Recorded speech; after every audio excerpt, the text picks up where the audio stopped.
Hello, everybody. Welcome back to BSM Bubblegum. Bro, I got an ad for some, like... What is this? Joketab.com. And they've animated a South Park character with an AI voice. That's disgusting. I want you to look at Harry's face. This is my reaction to the information, okay? Yeah, that's how I feel. It's one of those, like, shovelware YouTube ads where you're like, ugh, gross.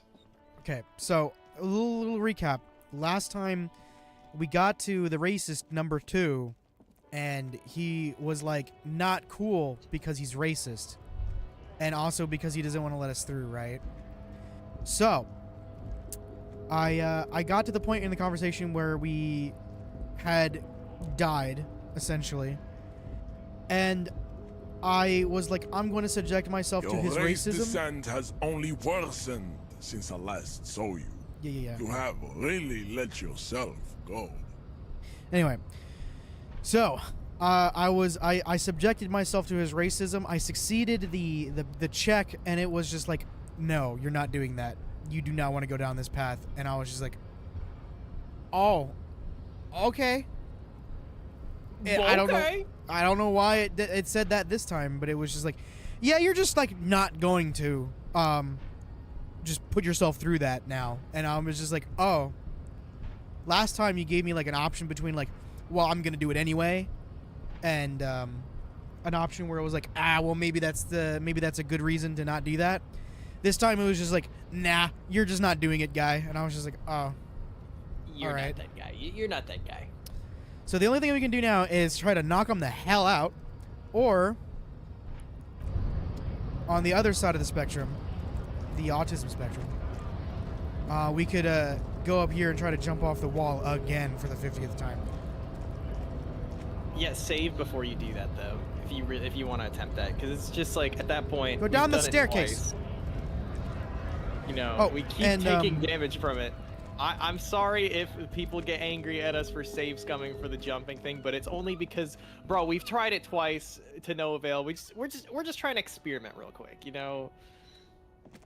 Yeah, and what I'm gonna say right now is, I also did not do these yellow markers like last time, and what they ended up doing is we're now able to do them again. You see a set of tires.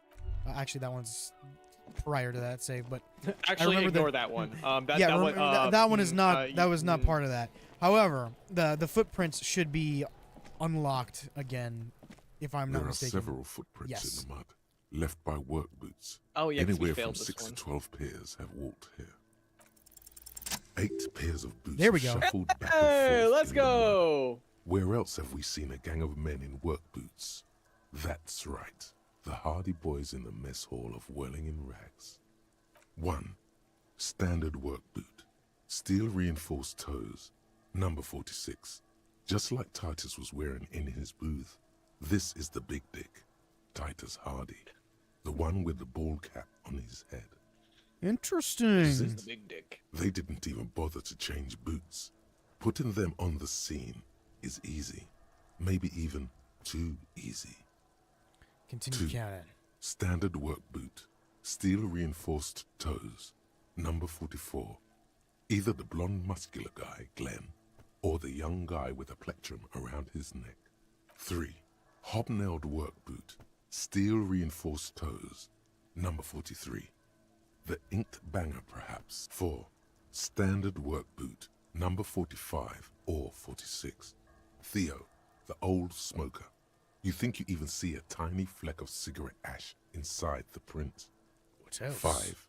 Another standard work boot. Reinforced toes. Number 44. Same as before. Either the musician, Eugene, or the muscle-bound blonde, Glenn. 6. Light as air. Same make of boot. But number 41. Small like a rat. Shanky. Count the rest. 7. They locked me in a room. The glowing outline of a standard work boot. Number 46. The imprints are twice as deep as the others. The weight exceeds 200 kilograms. Fat Angus. Carrying something? The last one? 8. They locked me. Another Oh. standard work boot. Number 44. There's Oh, I an didn't hear you aberration trying to say in the something. pattern of the sole. The right sole is smoother, more worn. Curious. A missing 8th hardy boy. What were you trying to say? I was trying to say, they locked me in a room, a rubber room with rats. The rats made me shanky.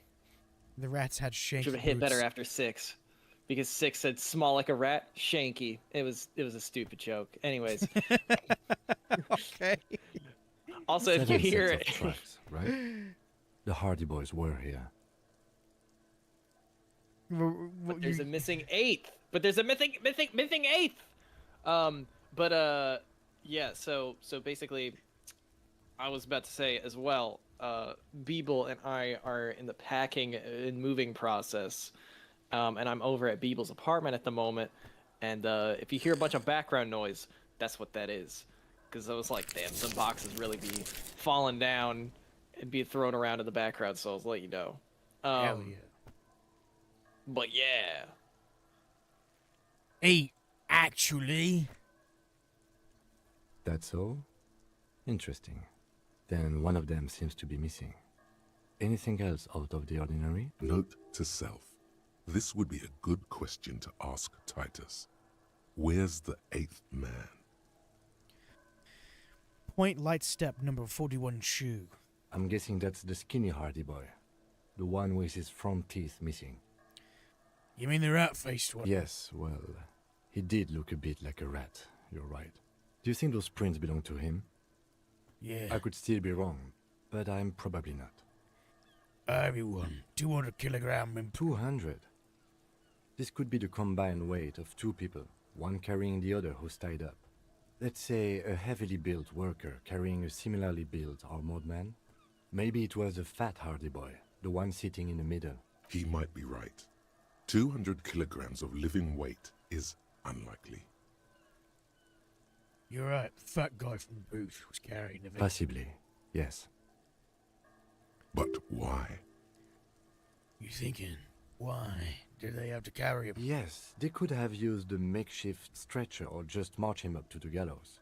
Maybe the carrier wanted to impress his peers, demonstrate his physical might. It's possible that the victim wasn't conscious, maybe, but Could have been showing off. Maybe the carrier wanted to impress his peers. You mean a display of athletic ability meant to belittle the victim? A local champion carrying the intruder alone? I can see it. Anyway, the others? 200. Yeah, He might be right. 200 kilograms of Possibly. But why? Yes. Maybe the carrier wanted to impress his peers, demonstrate his physical might.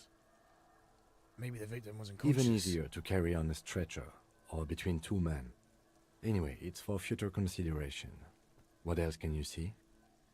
An aberration. One so smoother than the other. Interesting. Let's name it the Old Soul. I wouldn't be surprised if this was the missing Hardy boy. Wonder who he is. Do you have any ideas? Someone Lieutenant? operating a workbench with a pedal? Like a joiner at the harbor.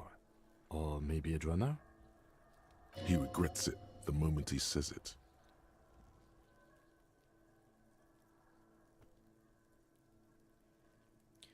So one of the people we're looking for is a drummer? I'm assuming is Yeah, probably... 2. No, it's not. Forget I said it. We are not looking for a drummer. Perhaps it could be a driver. A driver would wear out the right shoe before the left. The accelerator is on the right. I was actually thinking the exact same thing because we did see that one area down in the bottom left where the car crashed into the sign and got over the bank that way. Remember? So that's Even though that's Kim probably, was just like, yeah, fuck that. We're not going to explore that. It may be important. I was actually thinking the exact same thing. He doesn't seem to hear you, looking south toward the traffic jam instead. The machines are silent. Me, The engines are all turned off. We should keep our eyes me when I, open me around when the I traffic bullshit. jam. This, See whether anyone strikes out as a potential suspect. Seems prudent, no? yeah, I was actually thinking the exact same thing. Wow, how convenient. Yeah, prudent. Mm-hmm. How do you think these strikes A are? week, maybe? 7 days would fit the time frame provided to us by the caller, who reported the hanging. It is not impossible. How do you know? I pulled last week's forecast for coastal Havashol. 7 days below freezing. The day before, the day of his hanging, was the last warm day. The day before, that game did not last. Day before. Yeah, it was a scam. What game is that? It was a scam game that was like the most wishlisted Bruh. game on Steam ever. Is it still on Steam? No, they removed it because it was that much of a fucking scam. I just see the. Wait, this game looks. Hold on, I see. Nah, I don't know about that. But say, I looked at it and I saw another game that actually looks like very BS&B coded, and then I was like, never mind. Correct again. Sub-zero temperatures would preserve the tracks in a good state. The commotion here could have taken place a week ago. What do you think happened here? What do I think? A mob of people brought something heavy to the tree. One of them was carrying the victim. They shuffled around, especially under the tree. Then, after hoisting him up, they stood in a semicircle facing his direction. At first glance, this appears to be a lynching. Indeed, they all stood in a row here and looked at the tree. So far, so good. Only one thing missing. He looks at the tracks, face lighting up for realization. Of course, there were 8 tracks, but there are only 7 Hardy Boys. Let him have this moment of joy. There's one pair missing from the Union box. The 8th pair. I'm going to say it was our Old Soul. So the old soul was present at the lynching, but isn't in the mess hole right now. Yes. I doubt the Hardys are going to tell us who this person is. For now, it's best if we just keep our eyes open. I'm sure our investigation will eventually lead us to the Old Soul. Yeah, I was going to say. So, the reason why I believe they crossed the river was because the traffic jam was like this for 7 days, right? Since this guy was hanged. So, that guy who drove the car across the river did that to escape being guilty. Instead of going through the traffic jam, he was just like, fuck that, I'm going over the canal because the bridge is broken, and I'm just going to use the sign as a way to do it. I mean, one hell of a fucking thing to do, but I mean, he did it, apparently. We've been through all of it. Yay, we actually did some fucking police work for once. We did some real detective work. We made actual progress.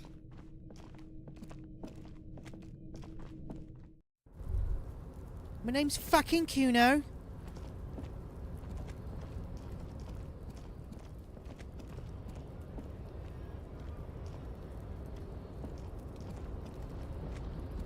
Alright, let's try this shit again. Yeah, quick save first, though.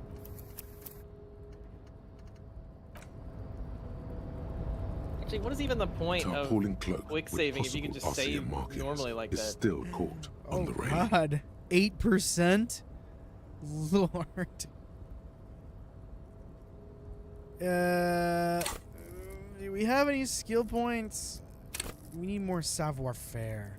Oh wait, we have items that get rid of our savoir-faire. Oh so- shit, I forgot that it was a check. I thought that it was just like, you just do it. And you just guaranteed fail. I did not know it was actually a check. Spirit to corpse. Well, then suggestion. maybe we shouldn't save scum. Let's take off our shoes. That gives us one savoir, whatever the fuck, savoir-faire from that. Does anything else? Rhetoric, interfacing.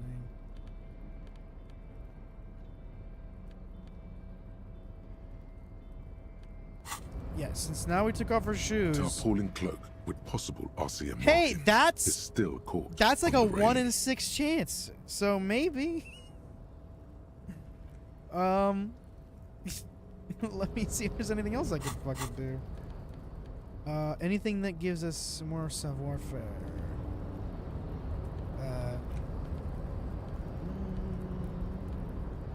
I don't see it. No. I don't think so.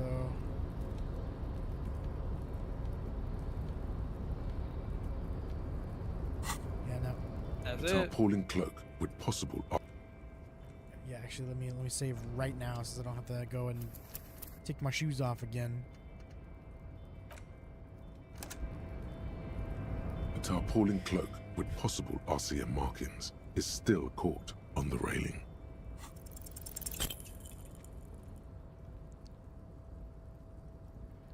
Come on, let's go first try, maybe? Nope. No, Autumn, we literally failed. Nope, no. That's Sure. Just be. Alright, so we are actually safe scumming. Alright, fine. I mean, either we try to knock out the fucking dude with 8%, or a tarpaulin do cloak this. with possible RCM markings is still caught on the railing. Well, here we go again. nope. Nope, no. Sure. We got a 9. Just What be is it? careful. How much? We're how gonna much be do here we a need? while. So we got a 9 that time. How much do we need? A I think like tarpaulin cloak yeah, with 12. possible RCM markings is still caught on the railing. Oh, hey! We got it that time. Hey, As you leap in the air, a chilly breeze engulfs you, sharpening your Hey! senses. Hey, my name's Harry. You're probably wondering how I ended up mid-air jumping to get a coat. Well, it all started a few days ago when I got blackout drunk. Close your eyes. Let your senses take in the world around you. Ankles tingling from the tension, blood roaring in your ears. You are ready for your rendezvous with the concrete pavement below. He's so on the money, Bratan! Just imagine yourself dual-wielding a bottle and a flaming cigarette whilst airborne! Continue the voyage through the salty air.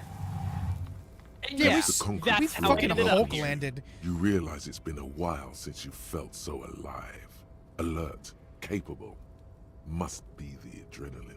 I knew you could do it. My climbing down might not have been as disco as your jump, but at least we can explore the harbor now. With your feet firmly planted on the concrete, the noise of the harbor rushes back in. And he was able to just get out in here with no problem, no issue whatsoever.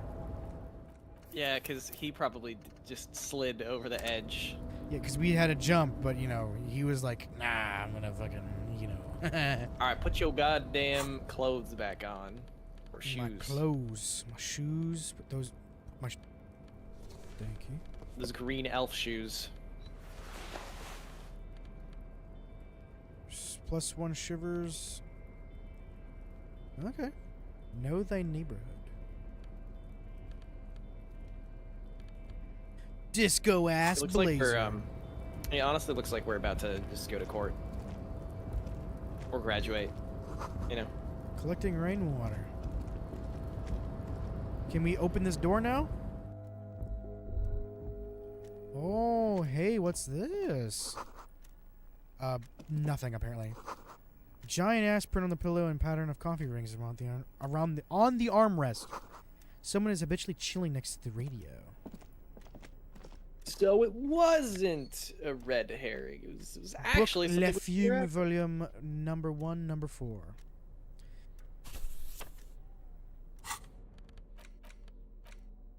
The front of this quarterly journal features a large satirical portrait of the late King Friesel. From the sides of his head, a pair of white antlers spread to the corners of the cover. King Frieza. Why Frizzle? Because Friesel was incompetent, foolish, and cruel. In short, the embodiment of everything the communards wished to overthrow. It's satire, you see. Flip through the pages, see what catches you. To your disappointment, there aren't any full-color pictures to direct your attention. Just column after column of closely set text, interrupted occasionally by little doodles in black and white. After rifling the pages with your thumb several times, you return to the table of contents. The magazine is divided into several sections: international developments, Kunst und Kultur, and local concerns. Just inside the cover, there's also an editor's note. Read the editor's note. Comrade, as you know, this journal takes its name from Mazov's immortal expression, Du cristal à la fumée. This was his way of describing the way the rigid, crystalline structures of capitalist ideology turned to smoke under communism. But, like the structures of capitalist ideology, we too are at risk of going à la fumée. Unlike many publications which are content to spoon-feed their readers reassuring drivel, La Fumée is committed to telling the radical truth, even when that truth may drive away potential subscribers. Only 4 issues in, and it sounds like they've already alienated their readership. So please, if you value our radical Mazovian perspective on contemporary politics, culture, and international affairs, please consider subscribing today. Yours in struggle, the editors. Whisper to Kim. Kim, I think this is a communist magazine. What do you expect? It was laying around the office of the Debarders Union. They're probably bankrolling the thing. You flip back to the front of the magazine. The table of contents unfolds before you. I want to catch up with the international developments. This section includes a long, tedious critique of the latest round of free trade negotiations between the EPIS nations and the Free State of Semenine. You also skip over an article about heavy fuel oil smuggling along the Messina border, something about bear wrestling in Samara, book riots in Yugograd. Face it, you really aren't interested in foreign affairs. You're not even sure where most of these countries are. You flip back to the front of the magazine. The table of contents unfolds before you. What is Kunst and Kultur? It takes a moment, but gradually it dawns on you that Kunst und Kultur must mean arts and culture. Well, yeah, that's actually just straight translated from German. Kunst is, well, art, and a Künstler is an artist. And I don't know if Kultur is a German word for culture, but I'm going to assume it is because everything else in this seems to be. Why they decided to title this one section in Volda is beyond you. It evokes a sense of recognition and fellowship among those privileged enough to understand. As you leaf through this section, you come across several personal? reviews of recent radio plays, as well as It's a a sock brief puppet. artist spotlight featuring a local artist identified only as CS. The main feature, though, is a What long is- oh. essay titled Tip Top Tourney, a critical Mazovian perspective. Read the profile of CA. This Would so-called this artist CS spotlight is is- really oh, just God a damn it. brief Q&A, made all the briefer by the subject's evident hostility to her interviewer. Would this CS potentially have the last name Lewis? Am I That's missing what I was something? trying to say. No, it's just C.S. Lewis, I don't know who that is. not the Narnia author. Oh, I never read it.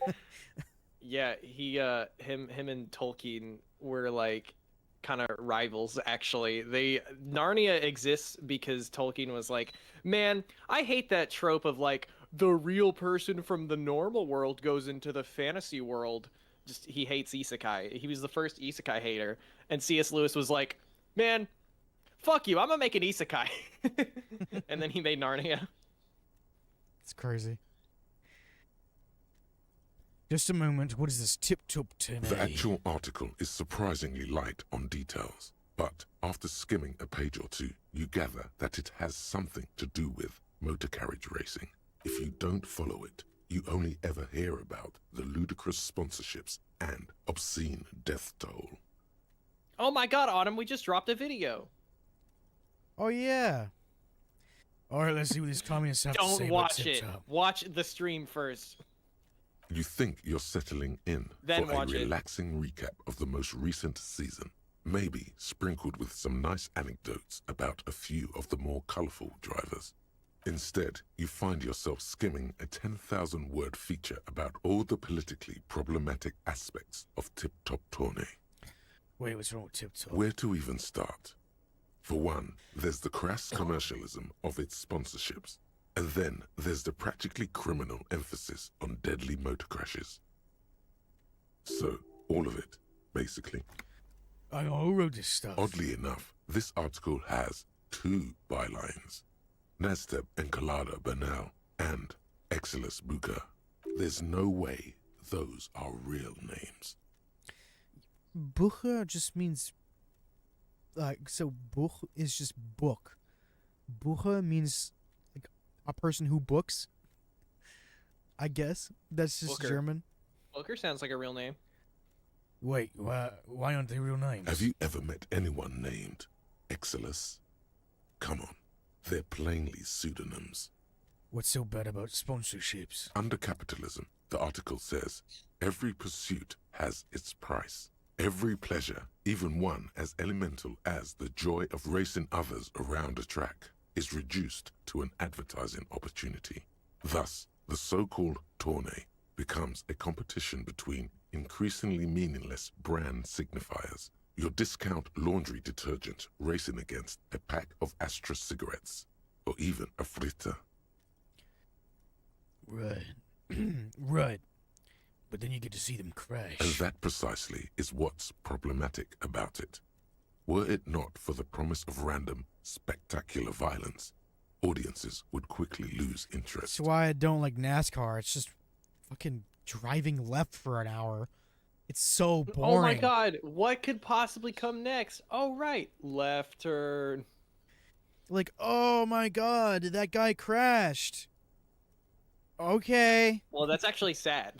Like, That- yeah, but I feel like some of them have to be staged. Just so that they have an audience. I feel like some of them have to be staged. Some of them I will say it absolutely look absolutely terrifying to be a part of, but Well, if it's listed as sports entertainment, then yes, it most likely is staged. yeah. At the end of the day, it's the destruction of these 750,000 real races that you're really watching for. Wow, you're right. I really am just in it for the You violence. see, one cannot avoid the conclusion that Tip Top Tourney is simply the apotheosis of spectacular entertainment under capitalism.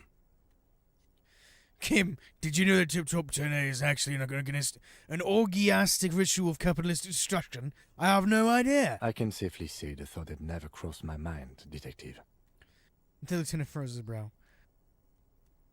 It's too bad. I thought I liked Tip Top. You can still like it, Detective. Just because a couple of fools wrote an article doesn't mean it's true.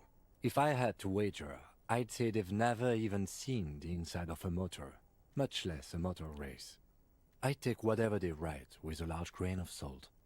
You flip back to the front of the magazine. The table of contents unfolds before you. Let's see what they mean by local concerns. Unsurprisingly, much of this section is taken up with articles declaring unqualified support for the dock workers' strike. You skim the headlines. Paint the harbor red and white. Martinez tames the wild pines. A city in revolt. First we take Martinez, then we take La Delta. Finally, there's a brief article by the writer, G. Martin, accusing the owner of the Capeside Apartments of illegally attempting to evict certain communist tenants simply for not having paid their rent. Whoa, G. Martin, that sounds like another real-life author. Wouldn't it be better for everyone if labor and capital could reach some reasonable accommodation? That's a probably pretty good question. This one's obviously like extremist. This is also kind of extremist. This is extremist, but on the opposite side of the spectrum. Like, yeah, you're gonna have to charge rent for somewhere to live. Like, it's just common sense. It's not gonna be free. And then why should I care is just nihilistic to the point where it's just like, why do you have an opinion about it if you're just gonna say I don't care? And then number 4. Number 4 is just like just balanced, yeah, chilled out answer. Wouldn't it be better for everyone if labor and capital could reach some reasonable accommodation? According to these editorials, there can be no accommodation with the forces of international capital or their mucilaginous allies in the coalition. Why do communists love puerile insults? And they wonder why they're always being left out in the cold. Hold on. What's this about a coalition? Judging from the context, it's whatever. something very large and fundamental. You should probably know about it already, honestly. You flip back to the front of the magazine. The magazine table away. of contents. We spent an hour reading that. What's this? We're getting reports of normal, reasonable, temperate, political opinions somewhere in Martinez.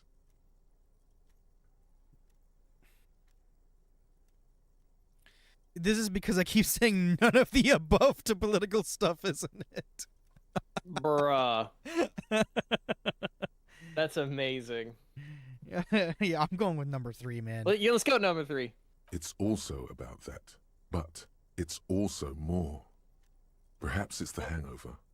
Perhaps it's a temporary surge of serotonin, but something tells you it's time to become a citizen of the kingdom of conscience. First, where's his kingdom of conscience? It is not Whatever. a place. It is a moment in time that can only arise in the right circumstances. In all of human history, it's only been achieved a handful of times. How do you bring about these circumstances? Incrementally. Yawn.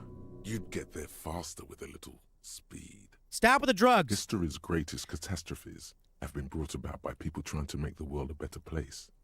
Too quickly. That's the genius of Dolores Day. She recognized that progress is meaningless if its gains are lost because of instability. Real, lasting change can only come about gradually, Yeah, I can actually agree with that. by increment. Because we were so focused on short-term solutions that it ends up fucking everything up in the long term. So that's like, we need to set in place hardcore long-term solutions that will not just sit there and change things in a year, but will slowly take time to be able to create that change so that it lasts a long time rather than a couple years just for everything to crash again. Because everybody's so focused on fixing things now so much that they forget that things can happen in the future.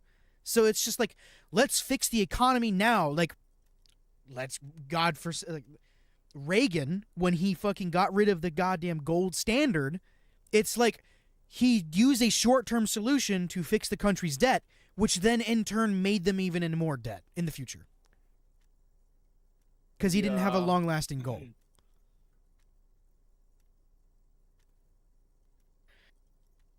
But what about all the things that are wrong now? Tisk tisk. Just because you live in the present doesn't mean you have the right to place your needs above the needs of the future. You may never live to see the kingdom of conscience. Your children may not. Even your grandchildren might not. But that's no excuse not to keep working. What rationality? Yeah, that's another good point, is because people are so focused about change coming in their lifetime that they're willing to They don't sacrifice. care about the future generations. Right. They would not care about future generations. That's exactly why we see so many people taking away environmental stability, like rule sets in place to not, impose dangers upon the environment, like greenhouse gases going up and destroying the ozone, therefore creating, a lot of other changes with global warming. That's the word I'm looking for. Because they're so focused on lowering gas prices and lowering prices of housing now, so much so that they're going to be using the most cheap fossil fuels they can that are so processed and then will be released into the air that will then in turn destroy the environment faster because it makes it cheaper for now instead of for it being later. Instead of just saying, hey, let's fix the root of the issue, let's just impose a super soft core, very short-term solution that will just in turn create deeper issues in the long run. And I hate that. I hate that when people do that, because it's like, we need to think about the long run, not just now.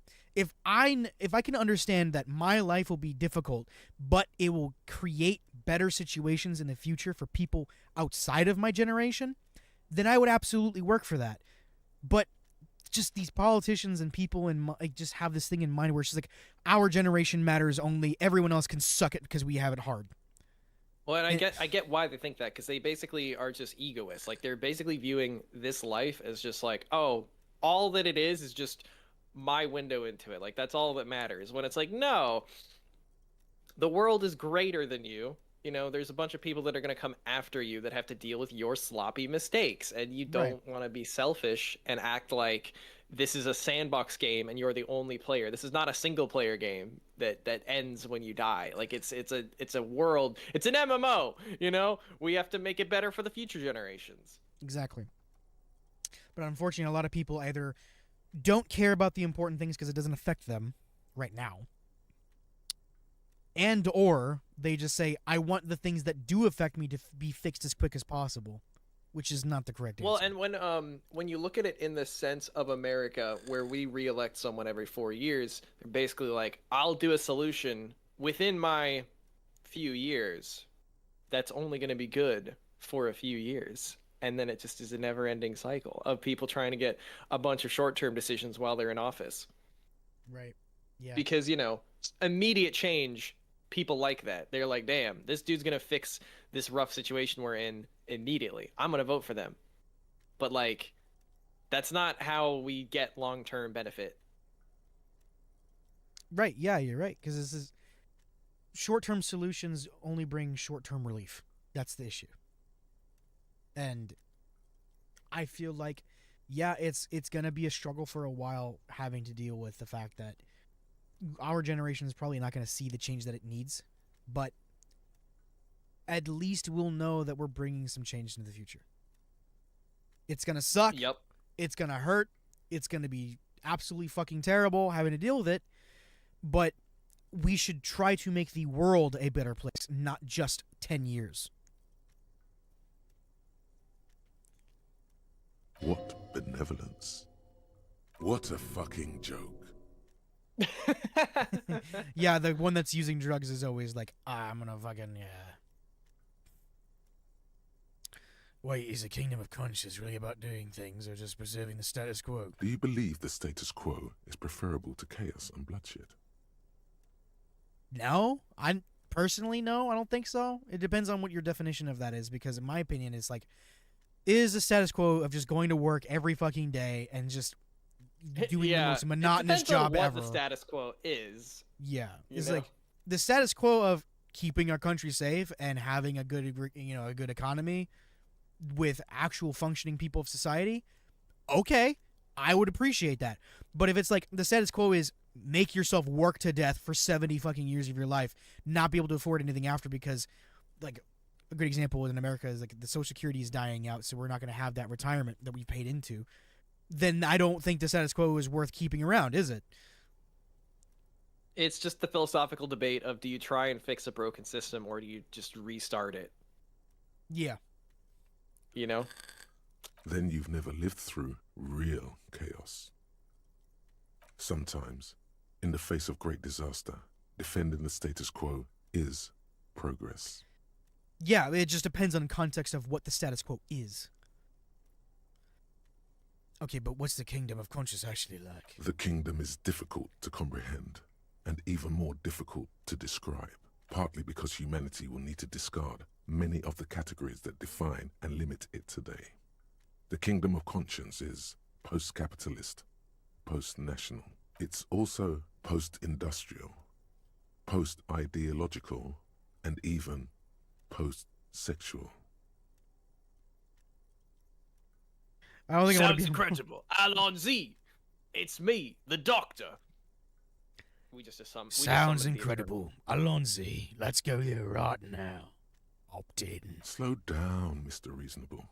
Did you miss the part about compromising and taking things slow? But that was the only option I had to opt in. I'm sorry. All right, then let's get there eventually. That's right. Remember, real democracy is just around the corner for Revachol. When that real democracy kicks in, a long time from now, we are all going to be so much happier. Well, it's also like you have to have some points where you only have the one option because it's part of characterizing Harry to an extent to like you get his identity, but then like we also get a somewhat of a hand in that, you know? So we're half playing a character, but the character has personality and will somewhat make their own decisions, you know? Yeah. Someone of the coffee machine on. The outer liquid is pulse almost looks sentient. Standing off his file cabinet, the drawers seem to be locked. On second glance, someone has forgotten to properly close one of the drawers. It's unfortunate for the Union to just leave their paperwork lying around like this. Amen. Open, out in the open, visible. Let's see what's inside, he thinks. Open the drawer. The drawer opens smoothly. Inside is a well-organized selection of brown folders. Look through the folders. Hundreds of documents containing logistical data. Two kinds of transactions stand out. Materials coming into Revachol from the outside world, from Muindi, Grad, and even Ilmara, and the same materials being handed over to companies inside Revachol. Kuron, Coal City, La Delta, and Jamrock are listed among the many districts where the imports are being sold. Anything interesting? It's hard to make sense of this thicket of company names, dates, quantities, and percentages. You try to focus, but the lines are getting blurry. All right, let's do it. Look how blurry bitch. all the lines on these Wow! papers are. We got a How fucking unwieldy your gnat own failure. willpower is to yourself. You're like an Amazing. absurdist Samaran monk, focusing through not focusing. Hermeneutics was almost within your grasp, but now only vague letters float before your eyes. Less meaningful, but aesthetically more pleasing. Let my eyes go completely out of focus, all shapes start melting into each other. Is that what you're doing with those folders over there? Yes. Right. This is probably not relevant to our case. After all, we're not investigating an accounting mystery. The drawer slides shut smoothly. No, but you see, Mr. Lieutenant, we could find some stuff that is very, not good on their end, like fraud. And then maybe we could, just, like, take that to them and be like, hey, yo, we're gonna blackmail you now. Damn. I got more visual calculus, brother. I can do math. More drama. Ooh, we are cool Door's locked. looking Cannot be now. opened on the side without a passcode. Guess you have no choice but to talk to the union leader. Yeah, so we're kind of stuck over here. Maybe we should save real quick. Save. Save. These 3 packs worth of cigarette butts. God, Liz scared the shit out of me. I see that now.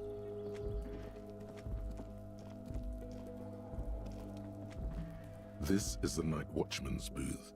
The name on the door reads, Rene Arnaud. So this is where Renee works. I'm gonna look around. If you must. But please hurry. We are pretty easy to spot up here. Nothing incriminating catches your eye. The cabinets are clean and their sparse contents meticulously organized. There's a framed photograph on the table. Take the picture. It's a black and white photo of a young couple out in a street fair. The man, Rene, is dressed in a Royal Carabinier uniform. The girl is young and very pretty. She is smiling playfully at the camera. Rene looks like he's about to smile. This photo must be tied to some good memories. Why did you take that picture of René? The lieutenant asked, glancing at the photo. Gonna ask him. You're really interested in that old soldier. Not sure I understand your fascination, but sure. As long as it doesn't take up a whole lot of time.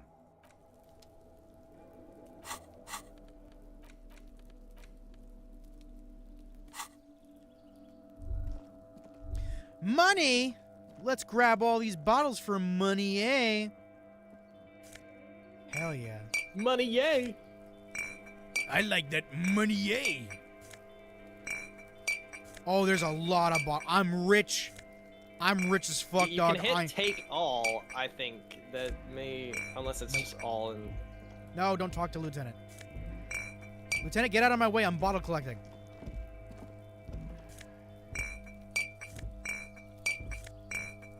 Hell yeah. I'm the richest man in mayonnaise now. Martin Mayonnaise. All around you, great machines and quiescence. Quiescence. Whatever it says. What palm trees are printed on the screen covering? Looks like a forest in the snow. Well, your mom looked like a forest in the snow when I was through with it. A rusting control panel with several knobs. 2 buttons marked Marche and Arrête are faded with use. It seems to control the large crane above. A container is attached to its hook block. Marche. On. Arrête. Off. Do we mess with the machine right now? I don't think so. Not yet, not yet. I'd say explore up here first. Industrial littering the platform. Cabal suit. Money it! Dude, I am mega rich right now. I am wealthy. Dude, is that more Oh my cash? God, so many...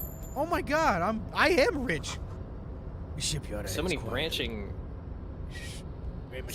So many branching ways. God damn it.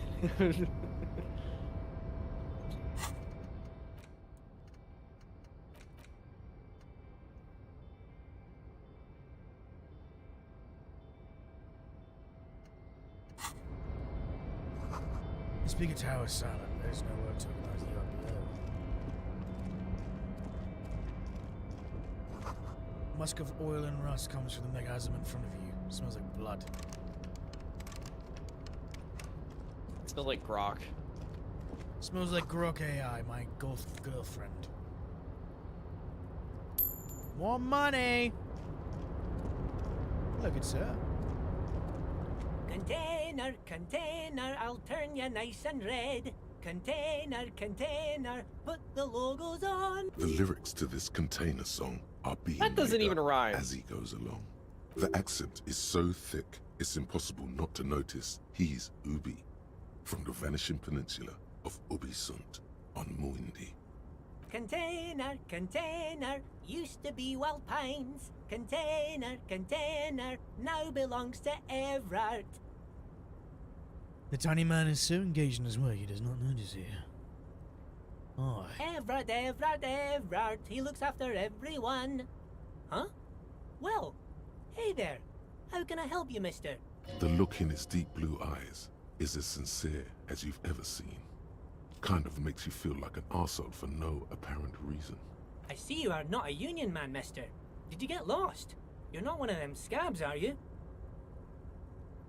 actually, I am, yes. I mean, I don't personally mind. Folks is just folks, you know, and folks gotta eat. He doesn't seem to be waiting for you to answer. Just some of the other guys don't look too kindly on the scabbing kind, if you know what I mean, mister. You're Ubi, right? Oh, yes. Born and raised in Irish, mister. Mum had to leave my dad after he got a bit violent. Took us here to the new world. I was about 10 then. Too old to lose my accent then. People say us Ubis are up to all sorts of trouble with sheep and other animals and whatnot. I just want you to know there was never any of that where I come from. No, sir. Those are just nasty rumors. Thank you for clarifying that, sir. What are you doing with the containers? Oh, I'm just making some covers for them containers here. Yes, I am. Yes, I am. So it's easier for the crane operators to spot them. Logic. Don't fail me now. The containers in the yard are green in Wild Pine's livery, and the mountains rising behind Leo is all red in Union colors. Communism. It's like some red infection was spreading outwards from the container yard's core. There appear to be cisterns underneath the Union container covers. This looks like a massive red redecorating operation, Kim. Yes, they are hiding it from the inside. All the red containers have the Debarders Union logo on them. Leo, has anyone told you why you need to change the covers? No, not really. Mr. Everett doesn't tell me all the big things. Says I go and tell them to everyone. What is underneath those red covers? Oh, I don't know, mister. They say it's some chemicals. Most of them have labels on them, I think. Thanks, Leo. You've been very helpful. Oh, no trouble at all, mister. No trouble at all. Where is everyone? The harbor's empty. Oh, most of the guys are down at the gates, keeping the scabs from coming in. He leans in with a confidential look. We're on a strike. The whole union is. You don't have to work when you're on strike. Ha! We haven't worked for 2 months now. So no one is working? Not everyone is down there, of course. Mr. Everard is in his office, where he always is. And Jean-Luc is guarding the gate. He pauses to think. But Titus and his boys got into some drunken trouble and Everard sent them on a nice vacation. For a week or so. What trouble did Titus and his friends get into? Oh, I'm not really supposed to talk about that. That's union business. He smiles and leans closer. Him and his boys stirred up something in town. Probably drank too much and got into a fight or something. I heard Mr. Everett telling them to take some time off. Don't go all bad cop on this simple, friendly fellow. What did they actually do? I guess the boys got a bit too rowdy and had to let out some steam. I don't really know the details. That's just how boys are, you know. I haven't been in a fight since I was in middle school. Easy, Leo. Let's keep this on the hearties. He looks to you for assistance. Look at him. It's not going to be anything useful anyway. Don't fight it. Better to go with the flow.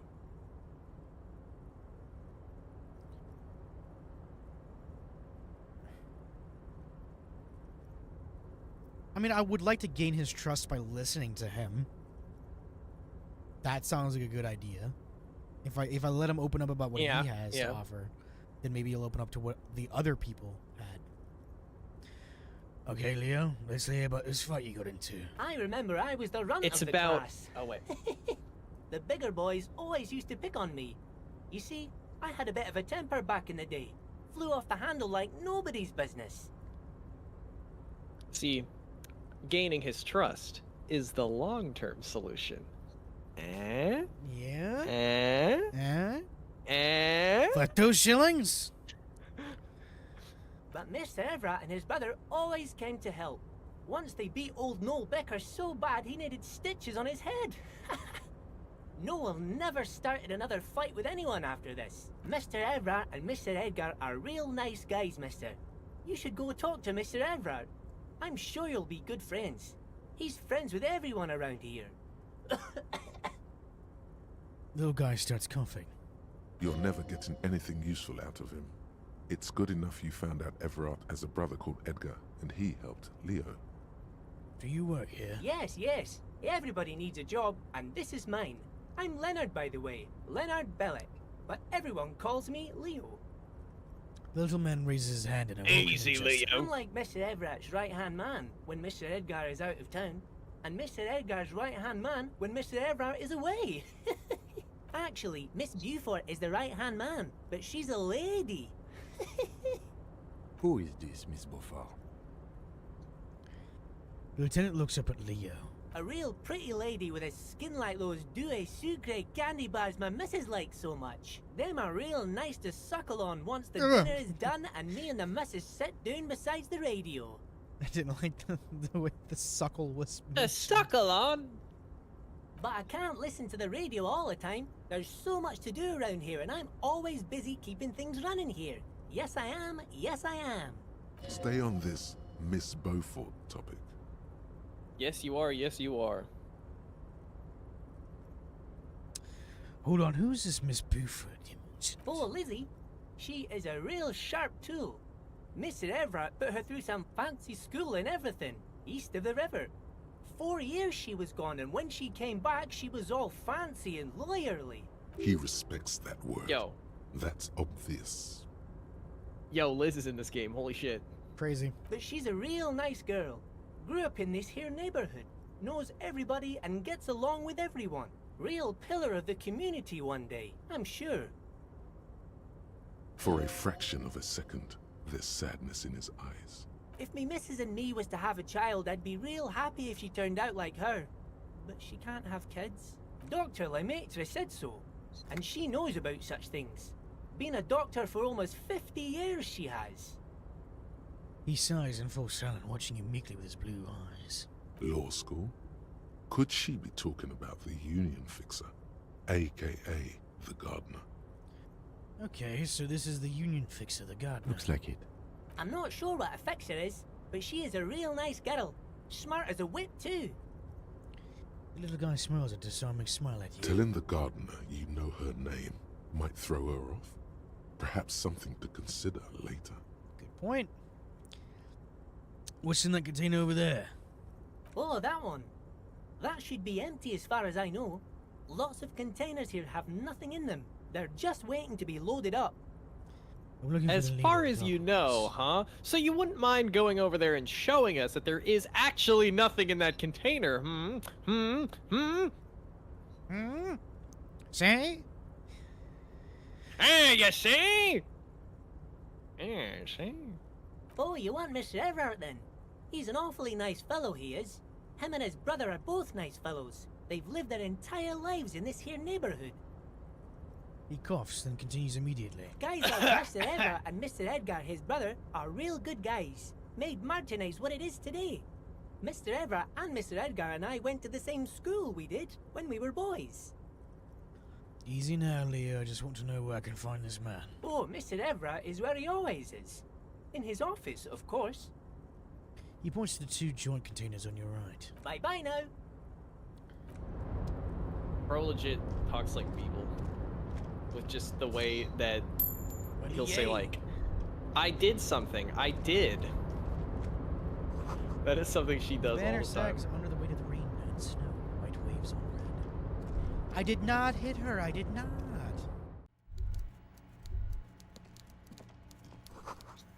Coffee in the German thermos is still lukewarm. I did not hit her. It's not true. It's bullshit. I did not hit her. I did not. Stare Oh, me hi, up, Mark. Oh, hi, Mark. Swordfish. Everyone betray me. I'm fed up with this world. Before you is a walrus of a man seated behind a large desk. He looks up from his work, not the least bit surprised to see you. With great Oh, hi, effort, Johnny, I he didn't know it straightens was you. himself up in his chair, yet says nothing. He simply stares at you. Are you in You wanna charge play of football? Darkworkers? Welcome, Mr. Dubois, Mr. Kitsuragi. It's good of you two to stop by. Please, have a seat. He gestures to a How do you know my tiny name? chair opposite his giant desk. I'm Everard Clare, head of the Debarders Union here in Martinez. The man relaxes into his chair and continues. I'd offer you my hand, but unfortunately my health prevents me from getting up. You understand? He looks extremely comfortable. The tiny folding chair, on the other hand, looks like a torture device. You go ahead, detective. The lieutenant nods at you and then the chair. Whatever he has in store for you, it can't be good, he thinks. I'll do my best. Forget about that. What's with this Dubois stuff? You're getting some seriously bad vibes from that name. Why are you calling me Mr. Dubois? Please, Mr. Dubois, let us converse in a civilized manner, as equals. Take a seat. I insist. It's nothing. Yes, that's probably right. It's nothing. Forget about it. Filter it out. Take the seat. Excellent, Mr. Dubois. I can see that you're a reasonable man, and reasonable men can be of great use to one another. Gives you a sly wink. Remain serious. Bro, when they tell animate me, stuff in this game, How can the head of the Debarders Union help a representative of the Revachol Citizens Militia today? What no, was when that, they Aaron? when they animate stuff in this game, like him sitting down like that, and because oftentimes when they just are talking with the random NPCs, and they'll describe something that the NPC is doing, and they don't do it just because it's a lot of effort to animate all that. When they actually do animate it, you're like, whoa, whoa, whoa, whoa, whoa, whoa! This is a serious thing, Just Yeah. an observation, that's all. The chair you're sitting on has got to be the most uncomfortable Ow! chair in the world. It's violating your backside. Oh, by the way, I heard you got a rather rude reception from a certain Lawrence Gart. Some people have no manners, it pains me to say. This should take care of that nonsense. He points to a giant novelty check on his desk. It's absolutely comically huge. It should be sufficient to cover your expenses for a few days and patch over your differences with a cafeteria manager. Go ahead, take it. He points at it again. Wow, that's 25 real. That's good money. You need it. Actually, we found 25 real on the way here, so Yeah. you can take that comical law check and shove it up your ass. Don't pick that. I mean, I'll take it, but that doesn't mean I'm going to do anything for him. Thanks for offering it to me. Thanks for the easy money, but that doesn't mean I'm doing anything for you. That's the true power move. You accept the money and then you just pocket it, and you're like, all right, whatever. Is there anything you'd like to say to me? Or, No, No, it's cool. You got integrity. cool? I wouldn't go that far. I'm sure there are cooler things than delivering a comically oversized novelty check to a cafeteria manager. But, sure, if that's what's cool nowadays. Now, I'd like to set your mind at ease about one other matter. Your lost gun. Let me assure you, Union people are on it as we speak. I've got my best hounds looking for that lost gun. his slug-like lips move, but all you hear is an echo. Lost gun, lost gun.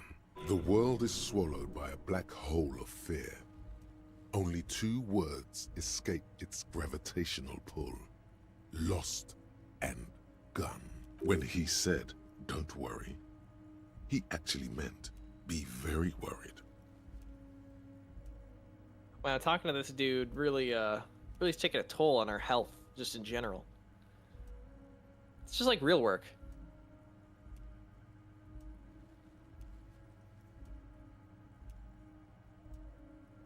I would go with number 2 or number 3. The reason why I said I'm that, so tempted to pick one though. One is funny. I mean, I could pick it if you want me to. No, I don't know. 3. Well, leaning towards 3. Are you all right, Harry? You seem anxious. Don't be. Everything's going to be all right. It's not like you left it loaded. You didn't lose a loaded gun. Local children aren't out there playing with it right now, pointing it into their own mouths. It's in a safe place. I just know it. I have a feeling everything's going. Kim, Yeah, Kim. Officer, we will deal with this later. We don't need Mr. Clare's help with this. I wouldn't be so sure about that.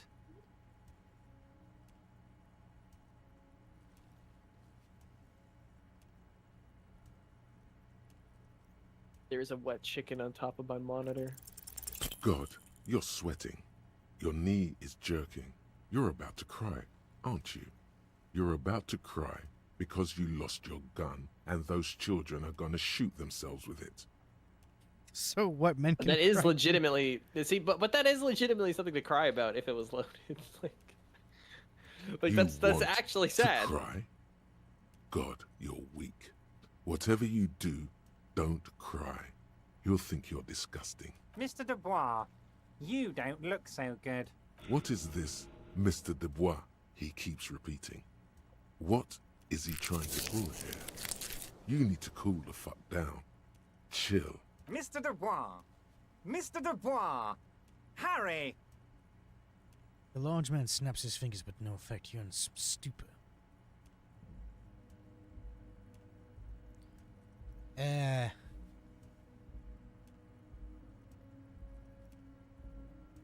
Mr. Dubois, are you okay?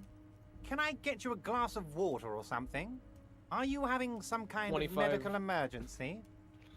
25 points of mental damage every time he says Maybe Dubois. you could use Yeah. your hands somehow. In a kind of throw-in motion. Like you're throwing that Mr. Dubois act right back at him. He's Mr. Dubois. I think number 3 is good. It's being Three very is the honest. best answer. What an odd demonstration of... you got me, Harry. I don't even know what. As entertaining as it was, I'm afraid we're wasting our time. And I'm an extremely busy man, as I'm sure you are too. Okay, enough. We are here to ask you some questions pertaining to a murder investigation. Quick, here's your window. Get yourself together and ask him questions. Police officer questions. It is about time to stop embarrassing yourself. Questions will help you regain some of your lost dignity. Hey, number 3 is a fair question. You call me Mr. Dubois. Why? Of course. Let us dispatch with the formalities. You call me Everard, I call you Harry. That's what the hanged corpse called you. Harry. So that's really my name. My God, so it's true. I didn't want to believe it, but you are a fantastic science fiction amnesiac cop, aren't you? What are the odds of that? I think the odds of that are very low. It might be a good idea to hide your confusion. I mean, see what his game is first.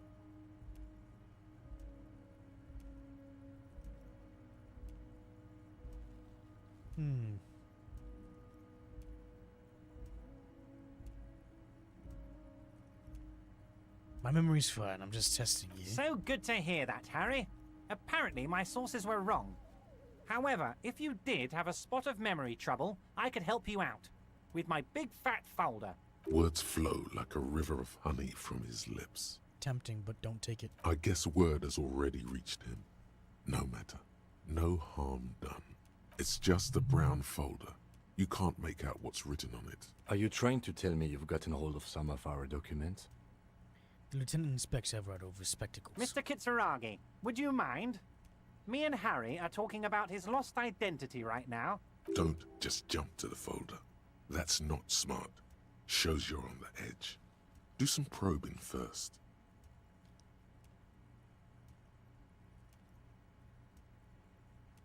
So about that folder, no.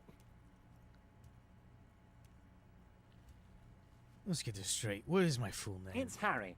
Harry Dubois. You feel like a Dubois. There we go. But Confirmation. you don't feel like a Harry. Strange.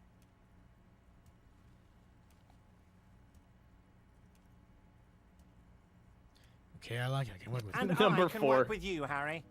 Now, what else can I do for you? I love how he said, yeah, I'm so down to work with you. But then like 2 minutes ago it was, I'm a really busy man. We need to get on with our lives. What kind of cop does it say I am? Oh, Harry. You are the most regular, traditional, by-the-book law official imaginable. I just want to do my job, that's all. As do we all, Harry. We're all just trying to do our best, aren't we? I'm gonna help you do yours. Where did you get that folder? Ah, this? My friends in your organization gave it to me, Harry. This translates into, haha, you guys are so corrupt. I find that very suspicious. May I have a look? I'm afraid this is meant for Union eyes only, Mr. Kitsuragi. I'm sure you understand. Please continue, Harry. Oh, Harry? 92%. Let's go. Harry Potter. As you look at the folder, Everard covers it with his Wow, hand nat and 20 basically. He's Yeah, hiding it nat from you 12. because it's not a real RCM folder. It's just another one of those brown folders you saw in the file cabinet. It's not an RCM folder. Okay, Harry, you got me. This is from the Census Bureau, not the RCM. Those Census Bureau people are absolutely corrupt. You should do something about them. He got the name from the Census Bureau, and everything else from your actions here in Martinez. Yes, Mr. Kitsuragi from the Census Bureau. Like I said, now I'm actually a very busy man. So is there anything else I can do for you, Harry? That means he doesn't really know anything about you. A pity. The mystery of you will have to remain a mystery for the time being. So the Census Bureau says my name is Harry Dubois. Yes, that's what I said. Try to keep up, okay? Let's move on.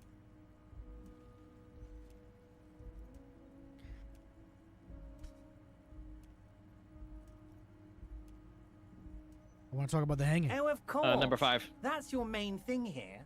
That's why you're in Martinez. I know everything that goes on around here, and I would love to discuss it with you. I mean, it's no So then secret stop that beating around the lynching is bush. connected to the strike. So much to talk about.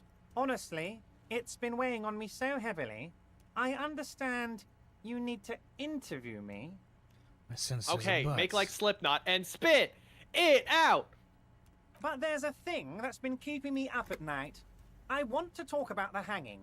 I mean, if we could just calmly talk, exchange information, we could blow this thing wide open. Yes, that sounds good. Let's do that. Yeah, But why I don't we can't do think that straight with already? This thing weighing on me. You're police officers, aren't you? I have a crazy idea. You guys are basically door-opening machines, incredibly talented at opening doors. Okay. I've opened a few doors in my life. Doors in And my I'm life. sure you're going to open this one with flying colors, Harry. This really is very simple, and there's nothing shady about it. An excellent opportunity presents itself, sire. You could win the trust of the arch-liar, pretend to play into his hand. Then, should you wish, bend his efforts towards your own.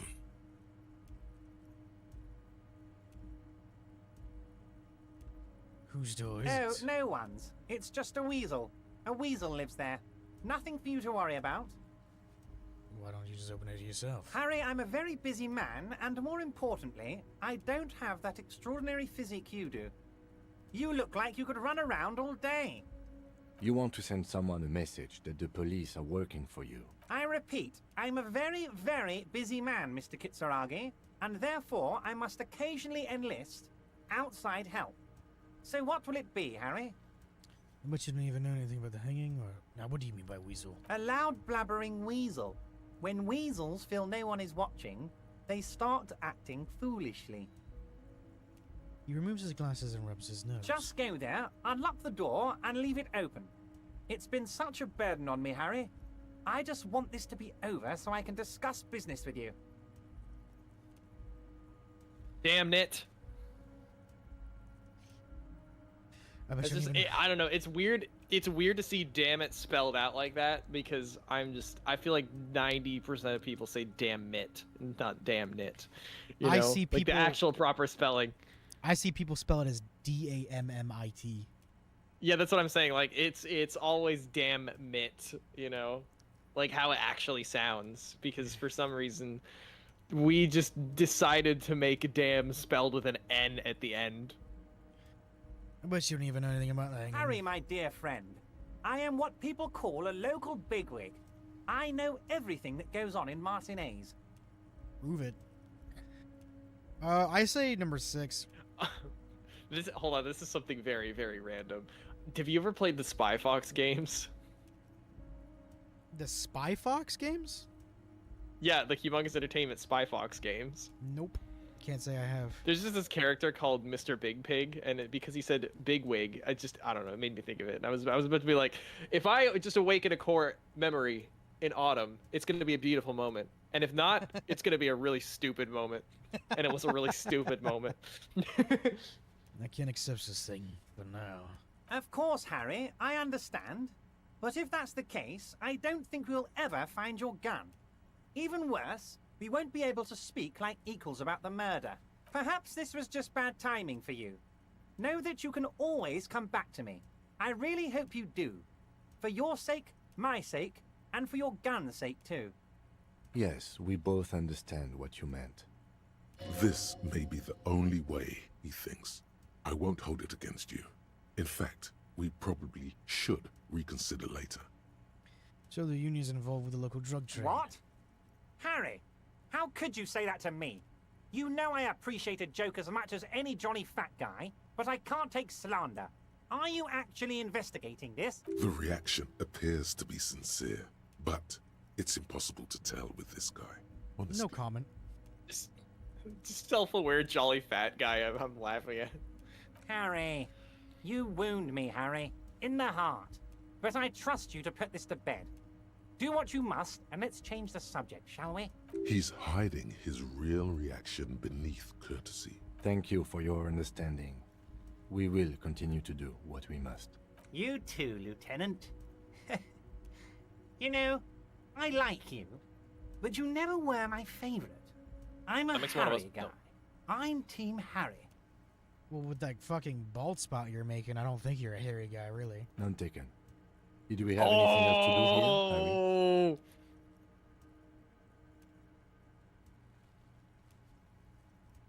My Could you choice. help me get a dead body down from the tree? The company Oh, representative. that's very nice. I haven't gotten around to her yet. I'm very, very busy, you see. I hope you're getting along. One thing I want to make very clear, Harry, is that this is not some kind of union versus corporation situation. Everyone is just pals here. Just pals. Yes, we're all trying to do what's best for Martinez. Don't feel like you shouldn't work with her just because you and I are such good friends. I'm not a jealous guy. Whoa, that's so nice of him. Suspiciously nice. Are you sure? I find that a little odd. I'm just a nice guy, Harry. I Oh, wouldn't you be sure? where I Tips am for now Dora. if I wasn't nice. Politics is all about emotions, and I want you to have positive emotions when you think of me. The only thing I'm gonna get positive is just, I don't know, some kind of infection from you. Okay then. Are you sure? Positive emotions it is. You like positive Right. emotions. Pretty sure. I threw a trash bag after work into space. What happened to the previous what happened to the previous negotiator, Mr. Garmont? What do you mean, Harry? Nothing. I let him go. He made concessions for the company in previous negotiations. Why would you let an ally like that go? He's an old man, Harry. I wanted him to spend more time with his family. God knows how long he's got left. Called him a midget. Cut him Harry, some fucking I slack, have mate. little people in my organization. I would never call someone a midget. What is this? Honestly, I'm beginning to think you're a midget, Harry. I'm only What? kidding, Harry. You're not a midget. No one is. We're pals. Joyce said the previous union leader This- vanished under the- suspicious circumstances.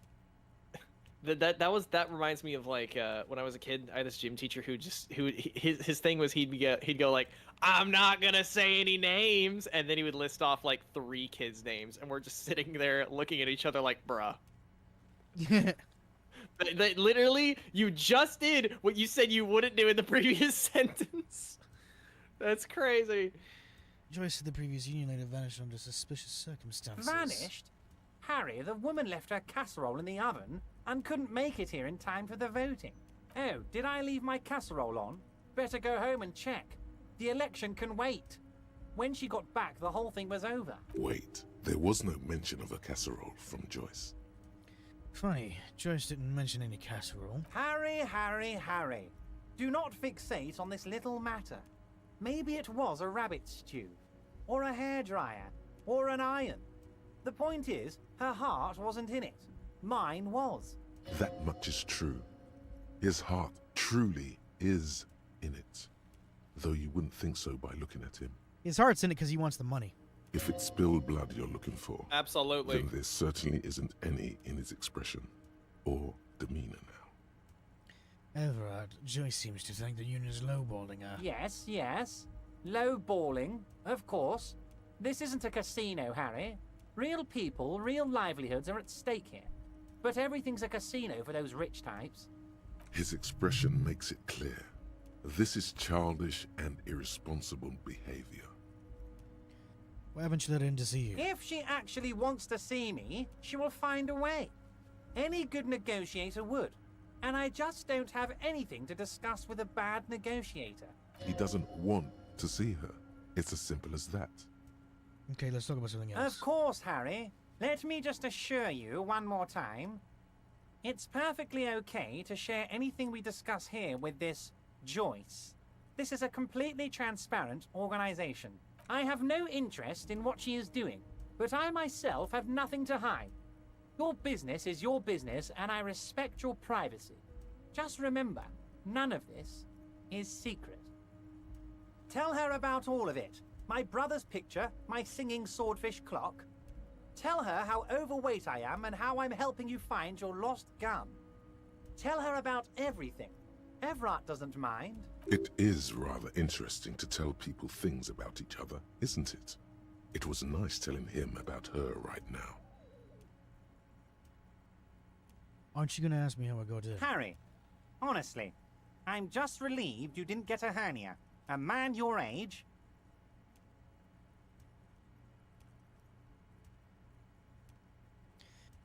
I'm too surprised by the resistance and athleticism of this tool I've been provided with. Yes, yes, Harry. You are obviously in peak physical condition, and I salute both your initiative and your physical prowess. Very impressive, Harry. Very impressive. Anyway, I assure you, I am a very well-informed man. Information reaches me before I even get the chance to request it. Would you help me get a dead body down from a tree? You might have noticed there's one hanging on a tree behind the hostel cafeteria. Oh my. Don't take this question personally, but why would I get involved in this matter? Mr. Clare, the man was hanged with a cargo belt. A steel-reinforced cargo belt. It's safe to assume the Union had something to do with the murder. Besides, getting the body down would benefit all of us. It's a stain on the neighborhood. Also, I said the footprints. Yeah, at and the crime plus, like, scene. and plus, like, we're two frail little guys. Okay, we need some help. All right. Also, I studied the footprints of the crime scene. Worker boots. I can certainly see how having him up there might start affecting some real estate values. He licks his fat lips and smiles. But of course, all joking aside, I am going to help you. He picks up the handset of the radio phone to his right and clicks a button. Jean-Luc, my boy, I'm sending 2 police officers down. They have a dead body in a tree problem they need help with. Namely, they need it to be taken down. And Jean, please take it easy with the race science. That's a yes to getting the body down, no to the race science. He hangs up and turns back to you. You can find Jean-Luc down at the gates. He's the big impressive one. You know, tattoos, muscles, ethnic looking. Can't miss him. Great guy. Wait. You need this to get in and out through the gate. Great, wouldn't want to get stuck here. Here, you're one of us now. A real red and white Union man. Take care, Harry. Uh-oh. Wow. So someone's been a little boring. What? Yes, my standard liege. Someone's seen all sorts of wild ideas pop off and thought, I'll take the boring one. The regular, please. The brown. What is this, picking on me for not being crazy enough? It's the least of my concerns. No need to be defensive. The regularity, the brownness, the cut and dry have their appeal. A very standard appeal. I like standards. Of course you do. Maybe some regulations and a usual pistol to go with them? It's official.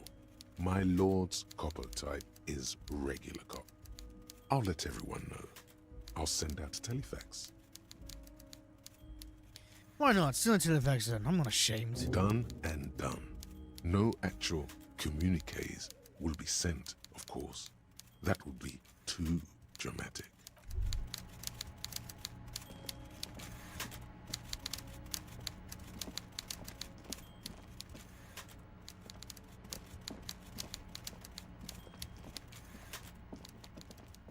Let's go annoy him again. No. Hey, I want to waste your time again. I feel like there's still quite a few areas in this, you know, past the gate that we can explore, because it felt like there were just so many branching paths that we could have taken as we got over here. Yeah.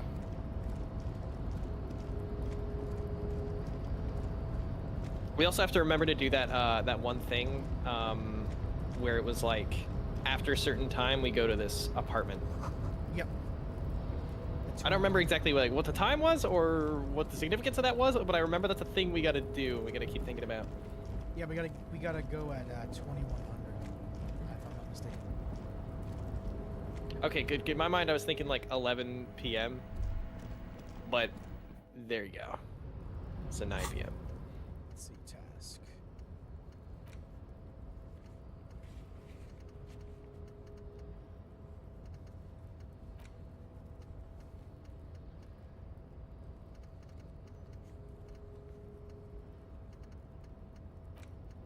Yeah, 2100. That's where it is.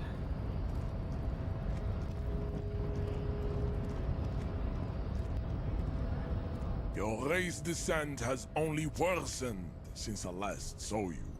You have really let yourself go. Damn. Okay. Everard told you to help us get the body down from the tree. Average T-Cole enjoyer says hi and bye. Hi and bye. So it was.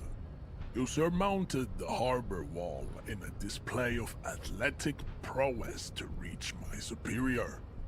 Then had him give me an order. I salute your cunning, and I will remove the body from the tree with my bare hands. You're so noble, Measurehead. There's a but. But while I am gone, someone must stand guard on the bridge. That someone needs to be you. Both of you. Lieutenant, So, what if we don't want when to is do the that? when is Liz when do you think she's gonna be down to do more Andy and Lele? Great question. I have no idea. You don't know? Okay. Lieutenant, what if we don't want to Well, do I that? think Sorry. I think regardless we could record some more milk next week, and then Milk. maybe sometime next week you can convince Liz to do more A&L. Yeah. Let's just call it Andy and Lele for now. Yeah. Look, you started calling it A&L because you named all the files, so that's just what I think of it in my head now when I abbreviate it. It's shorthand. This is the uncomfortable result of not taking it down ourselves. I can live with a compromise. Listen to your little friend. He is wise in his childlike way. His mysterious race may yet prove fierce competition to my heroic haplogroup.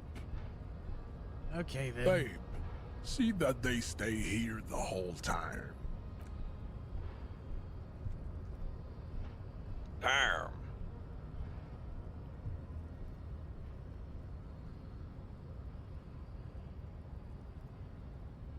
So, Well, how about he that never- airplane food? The woman's gaze follows Measurehead as he leaves. I'm gonna say, well, you know, we could just push the button now since he's gone. And then he never said no, push the button.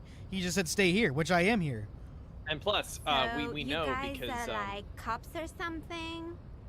we know that that Harry is in great physical condition. So you know. Why are you with Measurehead? Look at him. His craniometric perfection. Are you cops or what? Apparently so.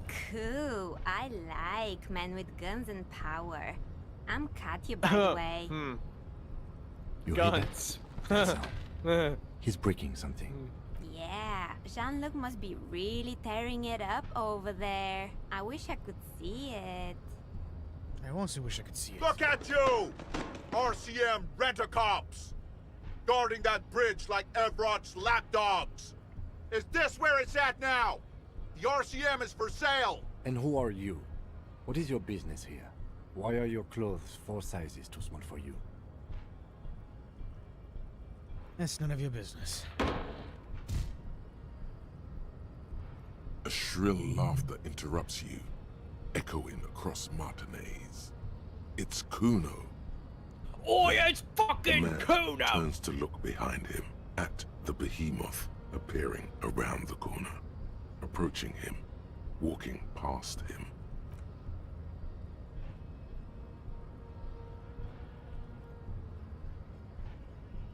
I am going to walk into this world now. The corpse has been removed from the tree. Stand down and congratulate yourself. You have sided with Ray's victory today. There's been no side choosing. We did what we had to do. I don't know. I don't know how you got that logic jump, but I mean, okay. And what you had to do was to become a Union man for all to see.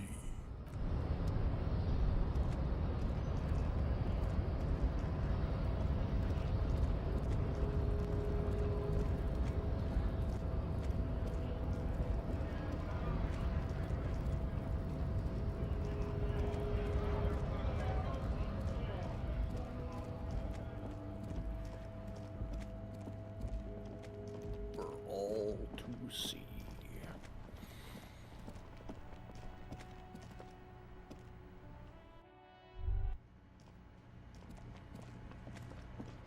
Oh, actually, see if I've there's got new nothing dialogue to say options to you. with the Why are you wasting your time? guys with the boots.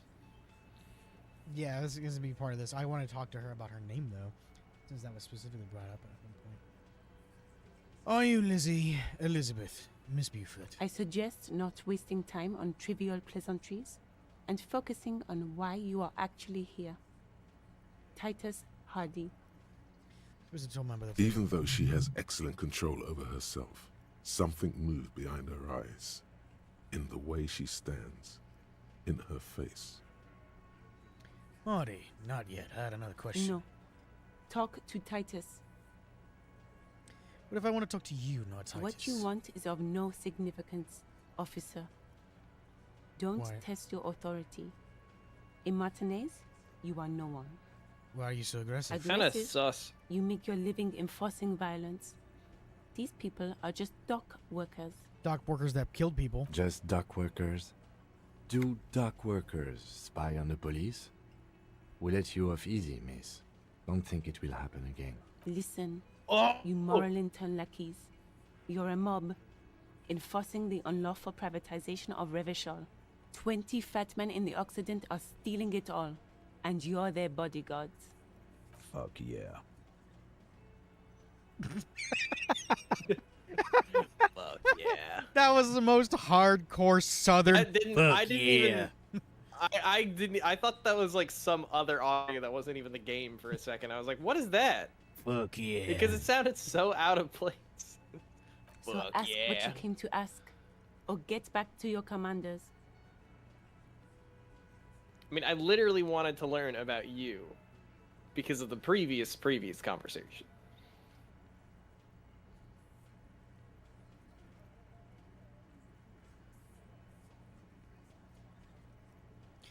I like that. Good start. Let's take it a step further. Armed uprising. What are the Union's plans? Look, a comedian.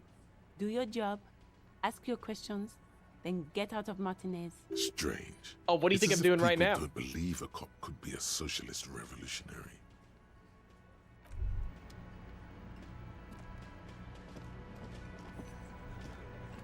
Looks like the circus left town. but the clowns are still here. Yeah, and their names are Titus, Hardy, and yeah, just all the other hard boys. I found 8 sets of footprints. I don't know their There's names. 7 of you. Where's this 8th Hardy boy? What are you talking about, madman? There's no 8th Hardy Boy. There's 7 of us, and we're all here. Or what? You want to be the 8th Hardy Boy? We ain't hiring.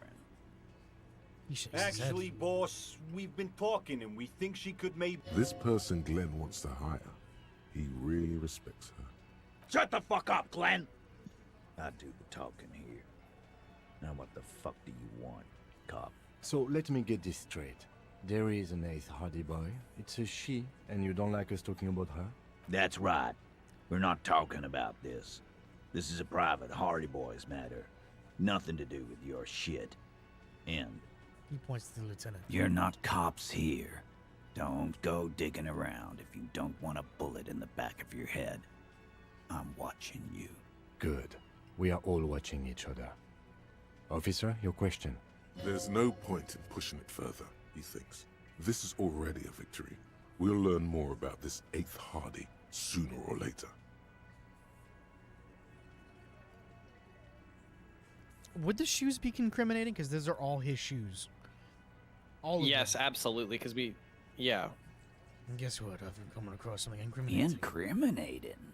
Now that's a big boy word. He puts his beer can down. Yeah, of course it's beer. Where's the container belt around the dead man's neck? Container belt? Like we use in the harbor? Yes? Why? Because we took it from the harbor where we work. Then we went out Well, back and used well, it to hang. Well, I mean, thanks for confessing then. That... We did this together. All of us. Until he was dead. That's why there's a container belt around Can you his please neck. read number 2 in, fucking, Rules Cards voice? That's it. The game's over. We got the perpetrator. So you just confessed to murder? Goddamn right. No. These 7 honest men have equally come forth. They told you what happened, so that you don't waste any more of your time. Why are you protecting murderers, woman? What's going on? All 7 together. They're diluting responsibility. I think it was just Titus, but okay. It's an anti-arrest tactic.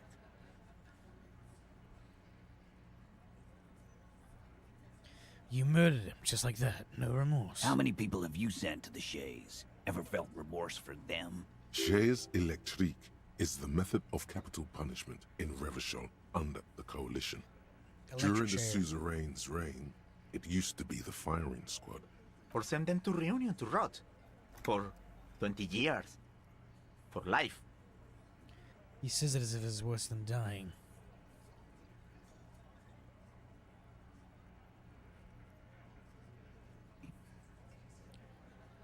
Yeah, honestly, yeah. We do what we do is different. We enforce the law. You just kill people like it's nothing. Yeah, you know what? Yeah. What we do is different. We enforce the law. You just kill people like it's nothing. But you see, a lawman, is something people agree upon. And here in Martinez, we agreed that this man had to die. Who called the shots that night? Are you deaf? There will be no singling Yes. anyone out. You can't arrest a Hardy Boy without arresting all Hardy Boys. Well, here's the thing. If we attempt to arrest one Hardy Boy, and let's just say, perchance, okay, for the sake of the argument, hypothetically speaking, the rest of them decided to gang up on us. Yeah, hypothetically speaking for the game of the argument. Okay, honestly, I'm going to tell you, okay? My name's Ben Shapiro. I'm going to tell you, but hypothetically, okay, 'cause that's all I Hypothetically can for do. the sake of the argument. Hypothetically, for the sake of the argument, okay? If I could get my wife wet, that would probably be an issue because I've never Which I seen can women do by the that. way, because women just do not get wet. That's not something they do. I would know if they did. Do you think you could do that? Do you think you could arrest them all? Yeah, because I mean, I'm assuming Mr. Kitsuragi here's got a gun, so like if they even tried, they'd be probably like a pop, you know. A trick question. Don't let her lead A the pop-up conversation. and stainless steel. Address Elizabeth. I don't have to. One of them was more complicit than others. That's for the courts in Les Jardins to decide. Not for the officer making an arrest.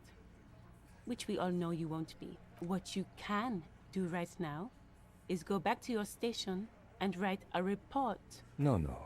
We'll stay here and discuss what happened that night. When did this hanging incident occur? You don't have to keep answering his questions. The fixer turns to remind Titus. I know, Lizzie. Relax. We killed him last Sunday night. Seemed like a good way to end the week. How long have you known the victim? Known him? We don't associate with scum like that, asshole. Yeah! Who Okay, do you well, you know what think I we meant. are? Quiet. He came around about 3 weeks ago when that Pines cow first sailed into town. Happy? By the Pines cow, you mean Joyce Messier? The representative for White Pines?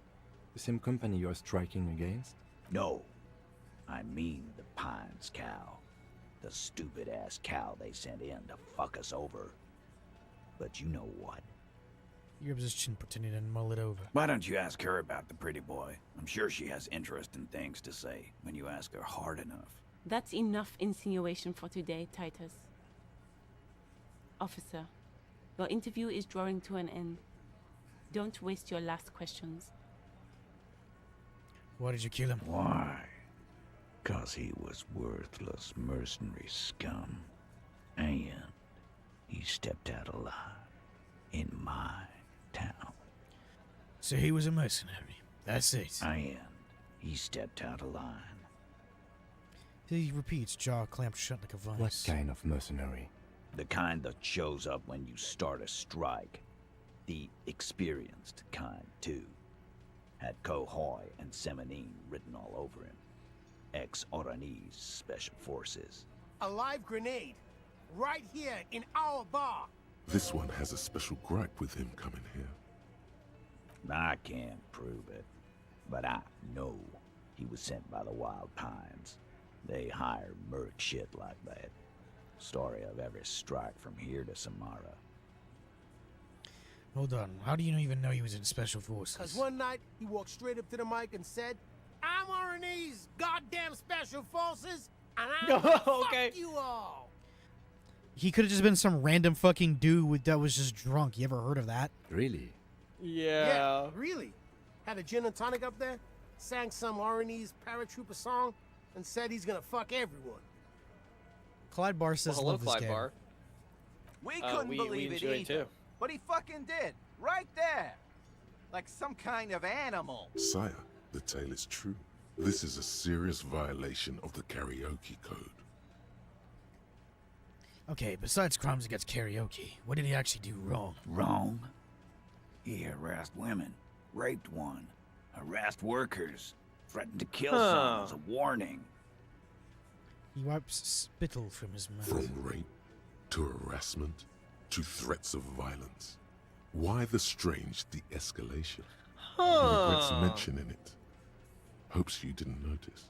To kill us all, if we don't open the gates, if we don't let the scabs in, if we don't bend over. And that was before he started coming here. Yeah, he said it was his favorite joint now. Started coming here every night. Drinking, grabbing girls. Grabbed one of ours mid-karaoke, right there on the stage. He grabbed someone? The lieutenant is trying to make a sense of the flood of information. Yeah. This girl's on the mic. A beautiful girl. Young. Gets into the second verse of Lover Lake. The fucker grabs her legs, starts screaming. "Show me your cunt! Why don't you show me your cunt?" Then, he gets knocked on the head with a wine bottle. Doesn't even fall down. Was this the same girl who was sexually assaulted, you said? Aren't you fucking listening? My man is talking to you. He took care of it. They got the girl out before anything else could happen. Yeah, me and Eugene got her out. Aren't you fucking listening? He repeats like a parrot. There's something odd here. Seems like they don't want to talk about that rape Titus mentioned. Why not? This is a serious allegation. Make them talk about it. Right, but who Yeah. did he sexually assault then? This is a very serious allegation. No, You're not getting a name. That's a Martinez matter. And I'm not discussing it with you clowns. There's nothing you can do for now. He's stonewalling you. How did you kill him? We hanged him up by his neck until he got real still. Wasn't that obvious, Copper? Didn't they teach you anything at the cop school, idiot? This is where an autopsy would come in handy. You have to work with what you know. We need more. Did you muffle him? We haven't heard any reports of screams. Titus, you don't have to clarify anything. We overpowered him, dragged his unconscious body to the tree, put a noose around his neck, and hanged him till he was dead and steady. Yeah, his pride and ego is what's getting in the better of him right now. Then we left him for seagulls, maggots, and you fucks. Make them a bit more uncomfortable first, then see if it all adds up. Was he a trained killer from Orny Special Forces? If yes, then how did you manage to overpower him? With numbers, asshole. How do you think? You're right, Lizzie. I've done enough explaining No, here. no. He hasn't. Not yet. Where did this overpowering happen? Weren't you fucking listening? The fucker came to our bar. It happened right here. Actually, they're admirably, surprisingly composed. The entire room. Given how many questions you've lobbed their way. Well, this one, but he's always fidgeting, so don't get your hopes up. Right, I have other questions about the lynching. Like what, Copper? Do I threaten him with number 6? That is an option. Number 7 first. I will say, here's the problem with the situation. We have 2 guys, me and Kim, versus these 7 guys. And they also do not respect cops in the slightest. And, I mean, we'll add Lizzie in the mix, too. So that is 8 people that we would have to wrestle with to successfully arrest these people. It ain't gonna happen. So I'd say number 7 first. So what are we gonna do now? Nothing. Your investigation here is done. Leave Martinez, go back to your stations where you belong. I think we're going to stick around, thanks. Some things don't add up here, Titus. The lieutenant closes his note. I've done this job for long enough to know that people don't just confess to first-degree murder.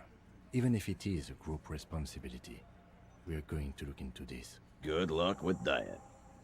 You've heard everything a rent-a-cop is gonna hear from us. Real law officials.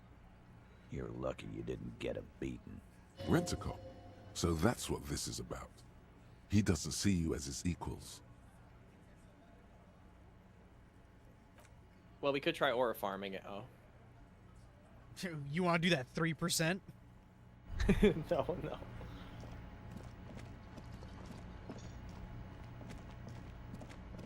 Can I help you? Got the 20 real? Of this giant novelty You check. must be kidding, right? Yeah, good one, officer. Real funny. But this establishment only takes cash. Now, do you have that cash, Mr. Novelty Check Man? Freight, near the gates. They'll exchange it. Good. You got the room for the night, but remember, you'll need another 20 real tomorrow.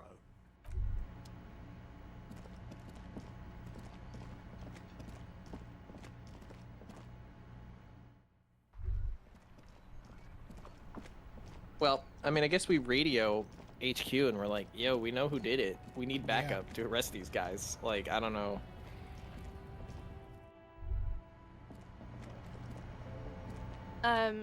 Is this about the questions again? Because I don't really know anything. I need to exchange this novelty check for cash. Wow. I didn't know you worked for the Union, sir. Looks like she's seen it before and slips it over Anything the counter. else I can do for you? No, you don't work for the Union. The Union works for you by supplying you with cash. Blow the whole thing on Okay. speed and gin right now. Speed and gin. Great combo. Ask some local dealers, maybe. You are very unhelpful. Except for that one very specific situation where we found out what that guy was specifically on. But that was literally it. Inside, you see a set of steering levers, a radio microphone. This is Precinct 57. How may I assist you?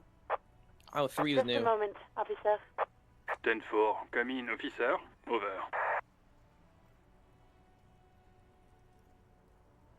Roger that. 10-10, over and out. This is Precinct 57. How may I assist you? Oh, we don't want to talk to her again. Well, but it's the fact that it's not darkened that I'm like, maybe there's a new dialogue option in there if, you know. I mean, I guess, but she specifically told us not to talk to her again. Yeah, that's true. That's true. It will take just... Her voices fade out. Gottlieb, what you get yourself into this time? How'd you know it was I me? didn't, but now I do. How's the drinking going? I feel like it's really helping with this Great. case. Have a medal. I have an autopsy to attend to. An autopsy of one Chester McLean who died of fish poisoning. Fucking, I'm not dead. It just hurts, okay? Mm-hmm. Anything else I can... In the cabin, I guess I just can't go, yeah, this guy confessed to murders. Let's go and get him, guys. Yeah, the...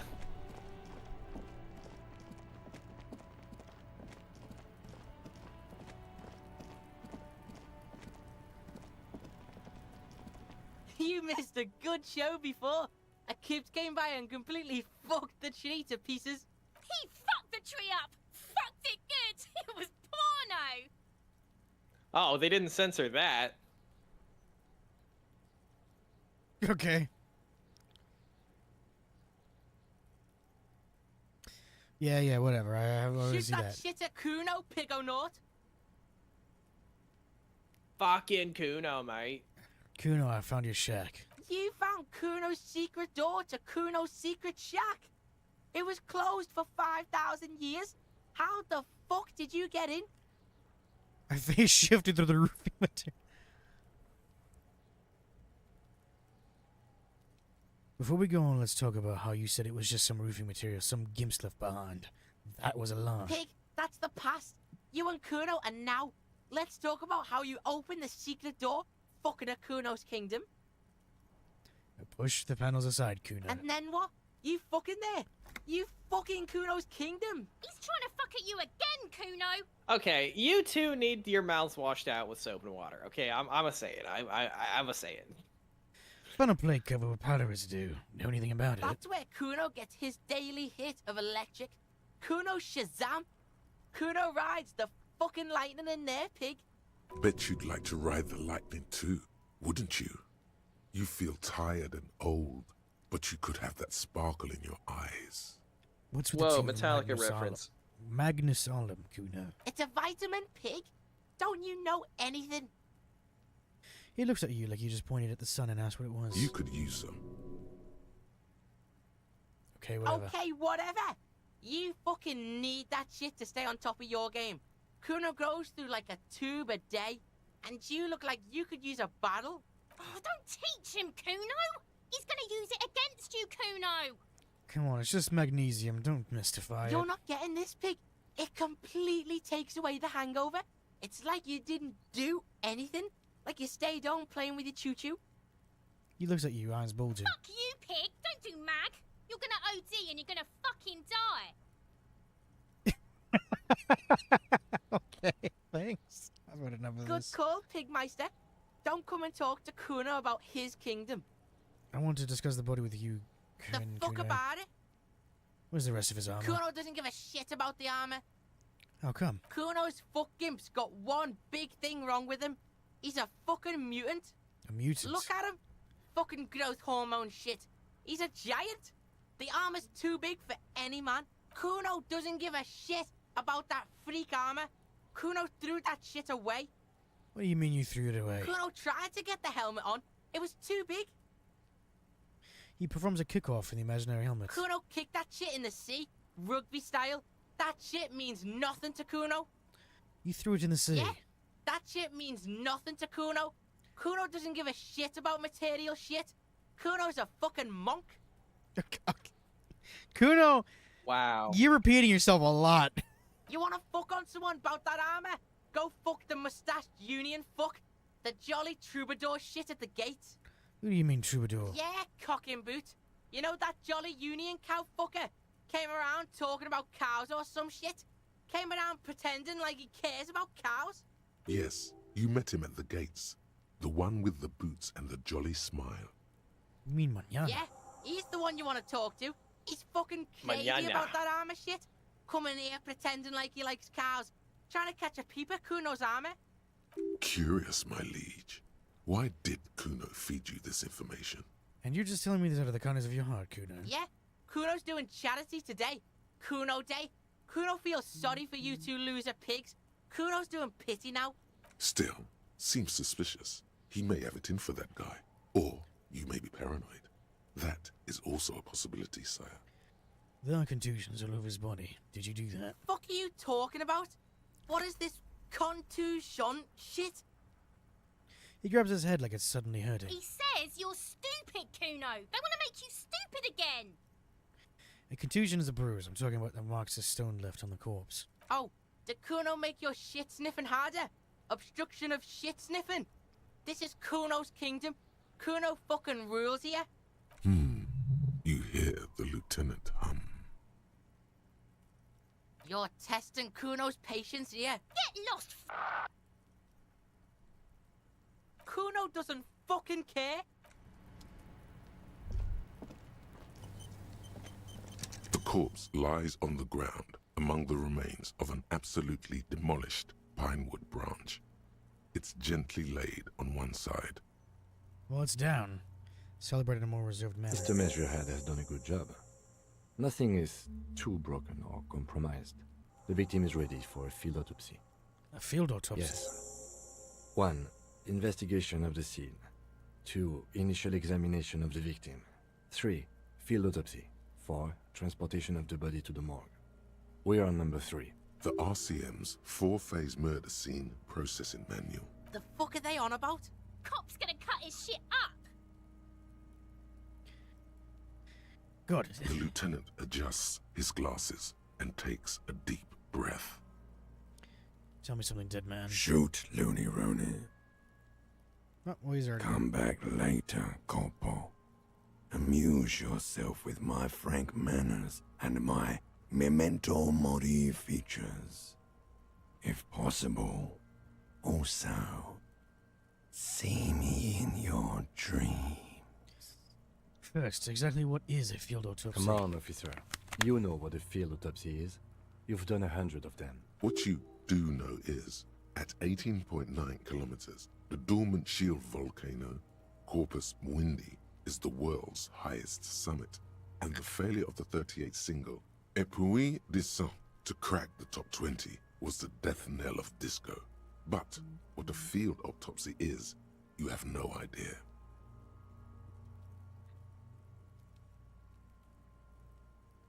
You have a pair of gloves? Unfortunately, no. I have gardening gloves. Maybe they are enough? They are better than nothing. Tell you what, I perform the anatomical side of things while you will take notes. You just fill this in, right? Show them the red field autopsy form on your ledger. That's right. Open ledger to the field autopsy form. The dead man stares in silence as you crack open the ledger. The bright red paper is covered in boxes and lists, describing the condition of his skin and organs in 3 parts. Above those, an 11-field info form needs filling out first. It begins with... That's you. Harry Dubois. The corpse is indifferent to your scribblings. Just lies there. The next box says... Coroner's case number... KK57-0803.0815. KK equals Kim Kitsuragi. 57 equals Precinct 57, followed by his date 0803 and time of arrival 0815 on the scene. He's indexed the case after himself, not you. That's because he doesn't want to bring up the messy question of your initials. Write it down. Next. Name. NA Next. Date of birth. NA. Age. Roughly 50. Try 40. The damage is so extensive, it's better to err on the young side.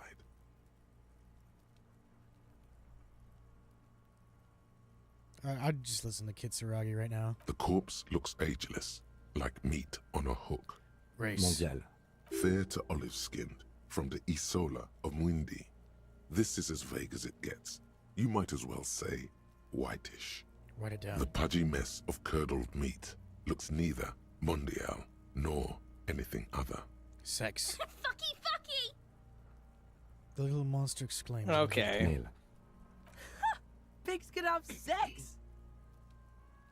Right male. Nor Right does he fucky look fuck. male, with his pregnant belly and indistinguishable face. Date of death. We're still going with March 4th. 51. What else? 9. Body identified by is non-applicable. 10. Case number is the same as the coroner's case. KK 57 0503 0815 listens motionless, with the cargo belt still around his neck. Only one box remains. Evidence of treatment. None. At least not after the initial examination. A strange word. Treatment. What exactly is treatment anyway? Interfering with the body's position or wounds post-mortem.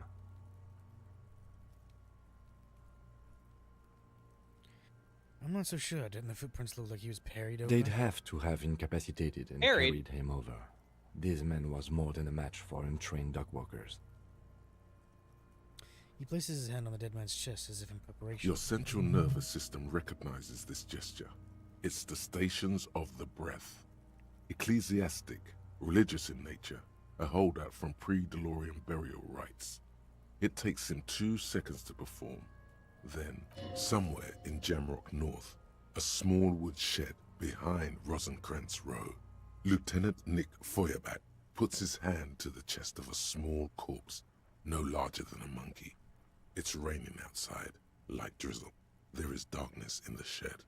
Elsewhere yet, an obese female sits in a wicker chair, her silhouette bull-like against the window. Outside, Grand Coudon. The day is turning dim for Sergeant Mac Dawson. Hand extended, he approaches, to make sure she is dead more than anything else. And so, all across Jamrock, Coal City, GRIH, 42 deceased persons found today, 42 stations of breath. We should start the post-mortem. Turn the page. The corpse cannot feel Kim's hand on his chest. It no longer meaningfully interacts with its surroundings. A thicket of boxes and lists on red copier paper tries to answer why. External examination summary. Clothes. The deceased wears armored boots and white briefs. The make of the briefs is Babrodine, I think. Let's see. He turns the body onto its side to check the underwear label. See? It's happening? Babrodine, yes. Inexpensive. Size M. Color white. The disappointment is palpable. The red-haired thing was expecting something more lurid. Write it The down. boots are ceramic, vitreous enamel. They are fused to his skin from blood flowing downward post-mortem. Removal of the boots is left for processing. The boot has a serial number. It's E50.100.100. The lines between the plates are in the shape of the alphanumerical. The number is purposefully concealed by the design. Tattoos. He stands up, feet planted on the side of the body. The upper torso is covered in a single, continuous tattoo resembling a microelectronical circuit board. It reaches from the right shoulder to the heart. The ink is blue and white. The assistant has a color photograph of the markings, to be added to the case measuring 1.8 meters, generally consistent with age, about 50. Preservation is good. Ambient temperature, below freezing. Body hair is light brown. Distribution is consistent with age. The deceased had male pattern baldness. Hair is combed back, short. Lividity is consistent with hanging. The head is congested. Contusions are present on the head, chest, and thighs, consistent with stones thrown post-mortem. Low velocity. fucking low velocity. You think Kuno doesn't know what you're talking about? Velocity was fucking max. Talking shit about Kuno's velocity. In addition, there are bite marks on the face, scalp, and chest, consistent with predation. Ligature mark. The lieutenant produces a small folding knife with the other hand pulling on the belt. He starts cutting into the polyester. The stench is horrid after a while. It's obvious the material cannot be cut. The steel wiring. There's too much of it. We need to remove the belt so we can get to the ligature mark. May I try? It's no What use. happens now? We should get chain cutters. You can try with them. I have a pair in the toolbox of my kinema. Let's go get Damn them. corpse. We had a good rhythm going. The lieutenant gets up and brushes his pants. Kuno's little shit show, eh? I don't know, I feel like Kuno is an entire shit show. I despise Kuno. Inside, you see a set of steering levers, a radio microphone. A metallic drawer slides out from under the seat. The handles are long and sleek. Snap, snap, go the cutters in your hand. The pry bar feels nice and cold in your hand. Heavier than you'd think. Useful for opening all sorts of doors and lids. It's robust, weatherproof, and well-made. Police issue. Blue. Lets you see things in the dark you would otherwise miss. The pull-out toolbox slides back.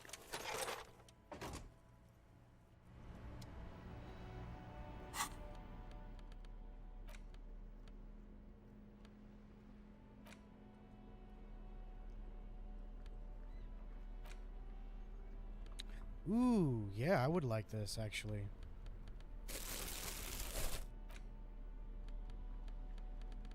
Open locked containers? Yes, please. I know several locked containers, actually.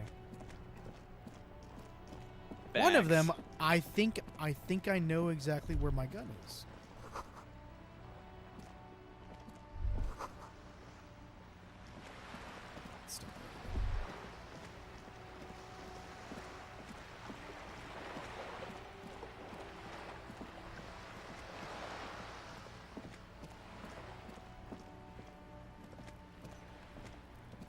Just an ordinary wall. Nothing to see here. Yeah, why? It's a wall. Why must we stop to look at this wall every time we pass by? Yeah, I know Bro. you're sorry, sore.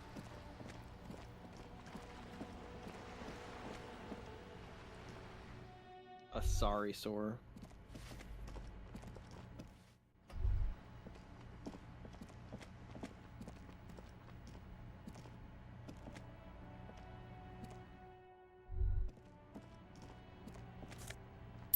Ooh, lots of money. So that wasn't where my gun was. Just took this lady's cash. Real Lee. Does But this I also am- include the rooms, you think? Possibly? You know? You hear someone walk. No. This door has been closed with a padlock. Oh! A chalk-drawn number on the board says number 11. Because my next thought What was are like, what if our gun was in one of You're those trying rooms? to cut the body of the lock with the chain cutters, and it's really not working. I believe it's the shackle you mean to cut, detective. The lieutenant points the corroded loop with the glove. He's just trying to help. Don't take it bad. Relax. Perhaps you should give it another go.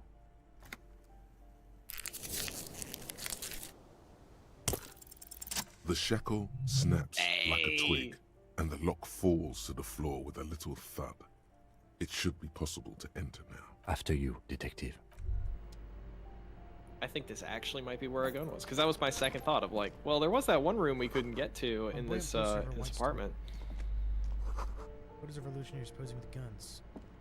Guns? Could there be, Theory. you know? Critical theory.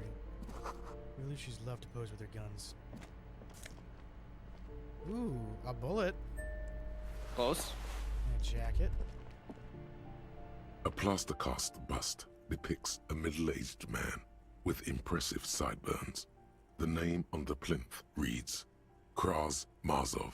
Honestly, he does kind of look like you after all. Why does this tenant have a bust of Krasmazov in the The bedroom? White Star, the photos on the wall. I think we have broken into the apartment of a young communard. How fitting. Kim, you have to admit this Krasmazov bears a striking resemblance to Hold me. on a second. Is this why you broke in here? To find out whether you're Krasmazov? No, it's purely coincidental. Sure it is. Just humor me for a moment. Don't you see the resemblance? Well, you both do seem to share an affinity for sideburns. But it seems like old Kras here didn't drink nearly as much as you. That's why he's old Crass. How do you know? The bus is Not probably new just a Kras. resize depiction anyway. Very well. Let's look for identifying features then. Doesn't he have a birthmark right here? What about you? I can't tell. I can't see my face. Alright. But here's the big thing. Krasmazov looks Samaran, and you don't. You're Number right. two. something we do. I'm part Samara Okay, myself. you win. Be Krasmazov then. I don't care. Why are you so hell-bent on proving that you're Krasmazov anyway? I'm not sure. Just feeling I have, but trust my feelings. Because War is so funny. Because he actually wanted stability and incremental progress, and so do I. Yeah, sure, why not? I think you have misunderstood who he was, but if you say so.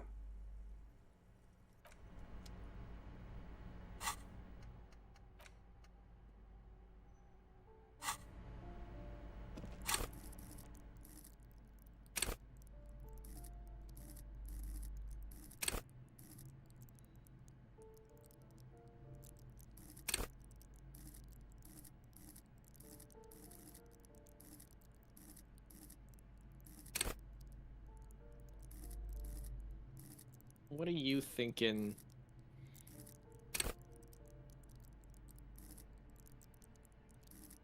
I don't know. I guess we'll just wait until we find something that needs it. Yeah.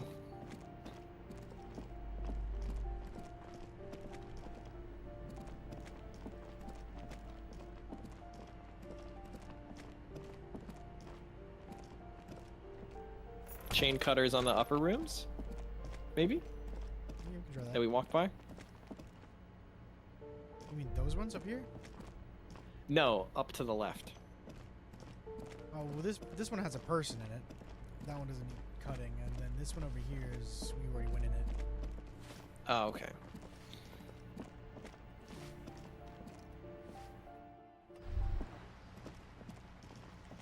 Oh, trash can that I didn't see. Ooh, evil blue coat.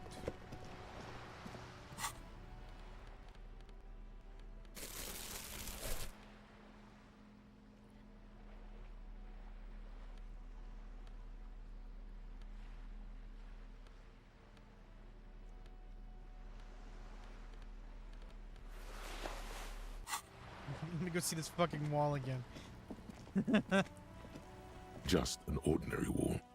Ah, never mind.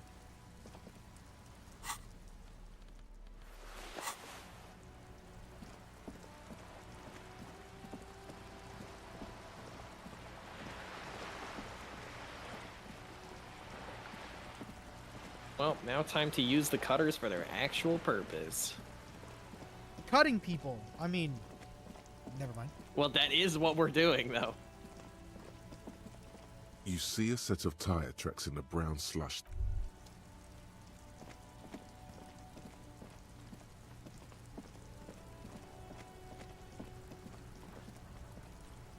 The rotting man lies on his side with his eyes looking straight through you. His body is supine and open to intrusion by autopsy. The lieutenant adjusts his glasses and takes a deep breath.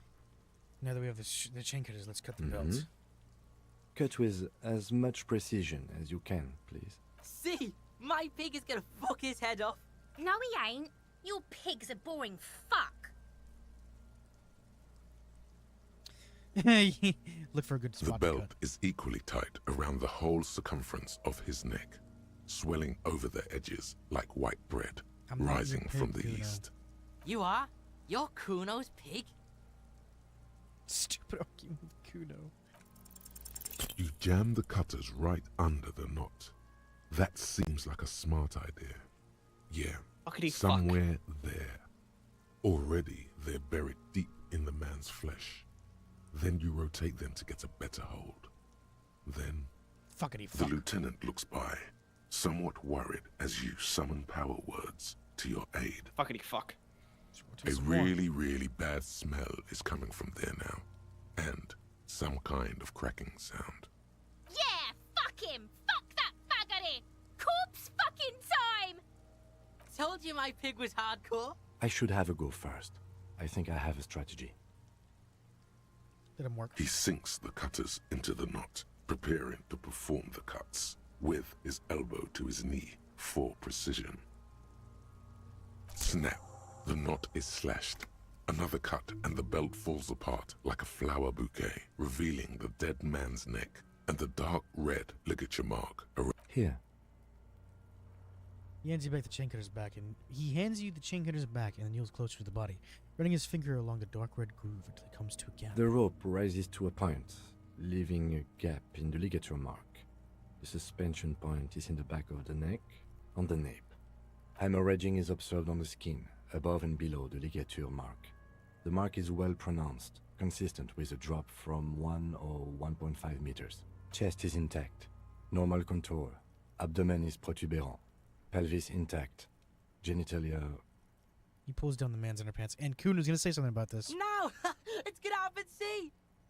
I fucking knew it! This is clearly what they've been waiting for, ever since the autopsy began. The lieutenant is trying to make it as boring as possible. Genitalia is male and unremarkable. No evidence of injury. Inspect the genitals. Yes, number one. Okay, fine. The dead man's penis is average-sized, congested from the downward collection of blood. The testicles are uneven in length, hanging underneath. The genitalia is greenish. Marbling is present around the crotch. Write it down and move on. Back is symmetrical and intact. Upper and lower extremities are intact, but asymmetrical. There are combat injuries on the right hand, thigh, and hip. In addition, I see smaller, residual scars, too numerous to count, covering about 30% of his skin. From wounds sustained over 2, maybe more decades, dispersal and accumulation indicates long and active combat duty. This scarring is extensive, way more than a law officials. We have a real museum here. Of battles, wars. Last item. Hands. Let the lieutenant work alone. Hands are clean. No sign of a recent struggle. Were we expecting any? I was. Maybe I'm just not seeing them. Honestly, this stench is making it hard for me to think at the moment. Ooh. That's all for the external. Well done. What next? Internal examination. Central nervous system. I have nothing. Do you have anything on this man's central nervous system? Of course, there is a moral to be drawn from it. A moral to this story. If I may add, the moral of the What story. would that be? He looks at you inquisitively. The dead man looks, too, with barely contained excitement to hear the moral of his story. The brain is very vulnerable to compromise in its blood supply. I think that may well be the moral of every story, officer. The lieutenant grins. All right, N.A. Good. Musculoskeletal. Purge fluid is coming from the mouth. Not injury related. Eyes and tongue protuberant. Hyoid bone. Let's see. With his eyes almost closed, the lieutenant puts his hand on the dead man's throat and begins to massage it, gently. A rotting smell erupts from the mouth. Purge fluid runs down his lips, black and viscous. You hear cracks as the lieutenant moves his sharp fingers inside the flesh, like the creaking of an old house at night. Yeah, jack that fucker off! The hyoid bone is fractured. The rest of the musculoskeletal system is intact. Unremarkable. Respiratory system. Back hunched as if in prayer, he begins to pry open the dead man's jaws. He stops to exert more force. Both hands are used. Oral cavity shows no lesions. The victim has received dental implants, possibly after a combat wound. Mouth swollen. Hemorrhaging present in mucosa of the lips and mouth. From here, it looks as though the clown-faced man is screaming. The tendons of his jaw are torn apart. Hyoid ripped from the force of the lieutenant's hands. Look inside the dead man's mouth. No scream, no sigh of relief rises from the darkness inside. It's humid there. Sickly sweet air, unlike anything living. You feel like you're about to throw up again, straight in that mouth of his. Look deeper inside. It's hard. Once more, you taste stomach acid in the back of your throat. A contraction. Your throat pumps a little something from your stomach and into your mouth. You're forced to swallow, just to keep looking. Inside, you see darkness. Just a mess of meat and darkness. There are ancient mysteries down there, Kobo. Ask me later. Hemorrhaging present in mucus. Hepatobiliary, NA. He wipes his brow. Why, don't we have anything? Ah. Are you a hepatobiliary expert? He looks at the corpse's stomach with a mixture of tiredness and disgust. I don't think so. Neither am I. And that's it? That's it. Same for toxicology and serology, NA. Both? Unless you have untapped reservoirs of knowledge there. The completionist in me wonders if there's something we could still do. Like a toxicology screening? At this stage, I doubt processing will find anything, even if he was brimming with cocaine. But still, you should have a request. Brimming with cocaine.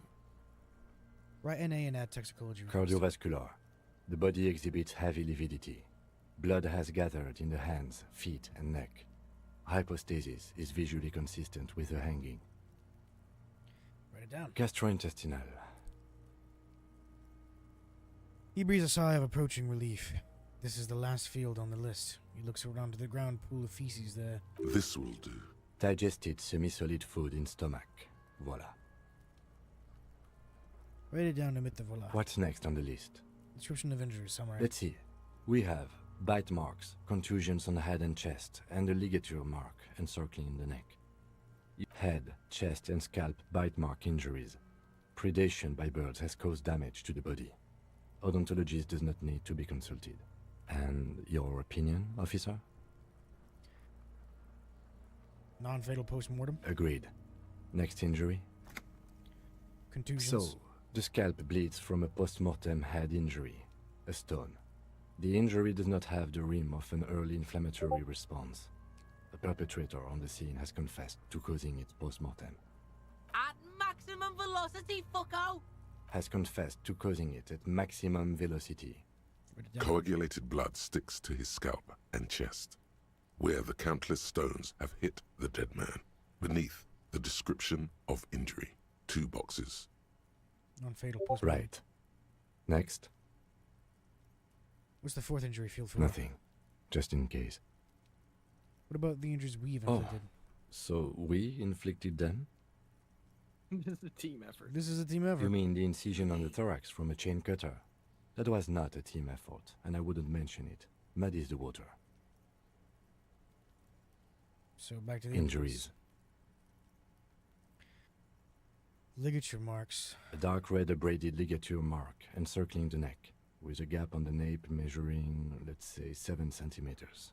The hyoid bone is fractured, the cervical column intact. I see hemorrhaging on the skin, above and below the ligature mark. Depth of the mark, 1 centimeter. No signs of clawing on the neck. Below the note, 2 customary boxes wait to be ticked. The man's head jerks to the side. The ring around his neck is visible. Opinion. Fatal injury. That's it. We have established cause of death. It's not much, and it leaves much to be questioned. But it's a start. Let's wrap this up. I pronounce this field autopsy over. How did it go? We established probable cause of death. Some would say that's the goal of an autopsy. We also requested a toxicological screening. That was thorough. The results should arrive in a couple of weeks, if we are lucky. I will not hold my breath. What else? We were thorough with the list of injuries too. We described them all in detail. What is there to say? Given the circumstances, it was a professional field autopsy. Oh yeah, well done, Master Detective. Maybe a drink is in order? What now? I need a copy of that autopsy form. Then I will drive him to Faubourg. Rip out a copy of the autopsy pages. For processing. Looks at the dead man one more time, then at the slip of red paper in his hand, then at the corpse again. He's thinking. Did I miss something? I'm sure we didn't get everything. There's always something. You run your hands over the victim's cold body, his limbs, his torso with its swollen organs. Maybe you should be more thorough. Look at his fingernails like Kim Doherty. His fingernails have turned dark. They're chipped and quite long. There is dirt under them. That's all. Do you think we missed something? You can't shake the feeling that there are more secrets concealed in the flesh before you. I've got a gut feeling that there's more to this corpse. Okay, well, we are in livor mortis here. He is disintegrating. We need to refrigerate the body if we want to conduct another examination, and we need to do it fast. Okay, where do we find a fridge with the body? It would have to be industrial in size. Let's start by asking Gart at the Whirling in Rags and the Fritz store down at the gates. If they don't know, but only if all else fails. Fuck are you looking at, Beano man? You want a piece of the Kuno? Wanna get fucked? Only if all else fails. Kuno looks like he gets around. Knows Martinez. And its fridges too, probably. Or, remember the buttons on that intercom over there? On the side of the building next to the Whirling? One was for Revachol Ice City. Perhaps it's a clue. Sorry then. This is one task we cannot sideline. With every hour, whatever we are looking for will become harder to find.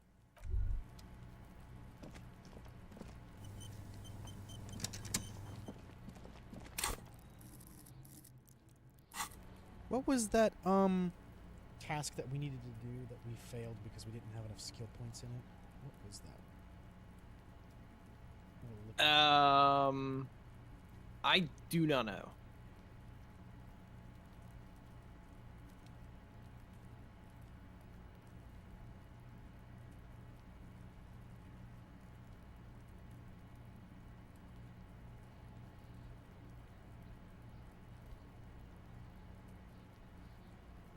Perception.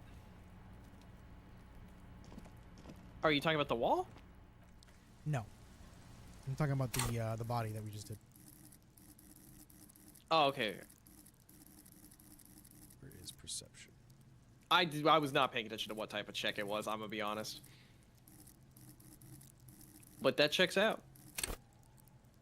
Am I dumb or do I not see perception on here? Oh, there it is. I'm just dumb. It was that. You just thought, there's no way we put any points into perception. What?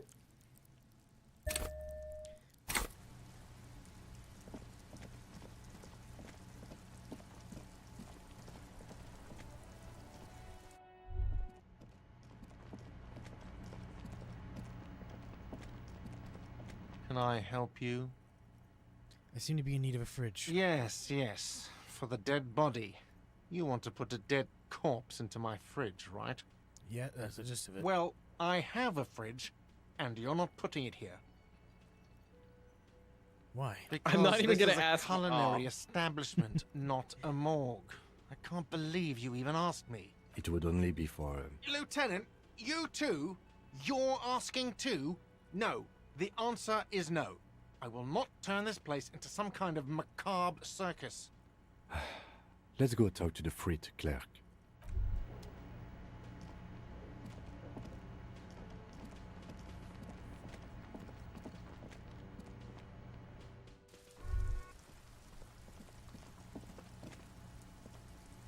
An old call box with a matrix of push buttons. Silence. No one answers the doorbell. Silence. Silence. Silence. Silence. Silence.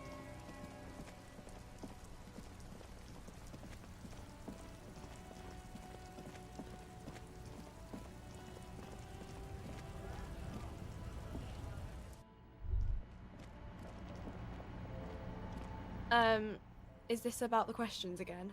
Because You have a I bridge. don't really know anything. Mm-hmm. Right behind you. I need to store a corpse there. You're joking, right?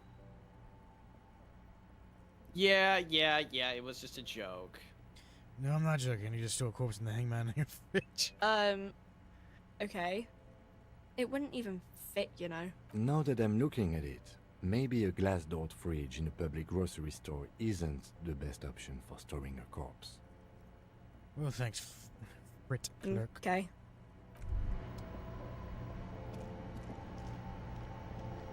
The tear machines. Your bottles clunk into the machine, and the money appears with a satisfying jingle. You're a richer man. Do you know what you should do with that money, kiddo? You should buy more alcohol. Enter the endless cycle Okay, of electrochemistry, you're at it again. Good old electrochemistry. Yes? Look at you. It's because you're a failure. They sent you to Slight, Precinct 57. Yeah, that makes more sense than other stuff I thought. Just think about it for a second. You're a raging alcoholic who showed up 3 days late and argues with his necktie. You weren't sent here to win. Kim, what if my precinct sent me on this case because I'm the fuck-up, like a joke? I've considered it. So it's true. It would be immensely ugly of them, not to mention unprofessional. But I also think it's somewhat unlikely. Why is that? I checked the records. This jurisdiction dispute, who polices Martinez, reaches back to the 30s. It's as old as my station. And all this time we can't decide who gets Martinez? I think, yes, both stations would prefer a win. Ha, so you are the finest. I am the finest of nothing. Do they see me as a safe bet? Safe? No. But you're old. You've made it this far. Something has brought you through. We've only just started working together, so I don't know what it is yet. But it's there. So no, I don't think they sent you as a joke. And even if they did, they are in for a surprise. So we should always leave one morale unhealed. I just got an achievement for allow Kim to fully trust you. Aww. Right to work! Alright, we're gonna go get fucking Kuno. Because I need to get the fucking fridge. Kuno's fucking fridge, yeah? In Kuno's goddamn territory in his kingdom.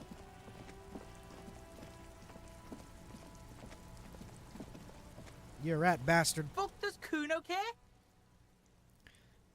Kuno, I need to find a fridge to stash the body. For the fuck him. Good thing you asked the Kunmeister.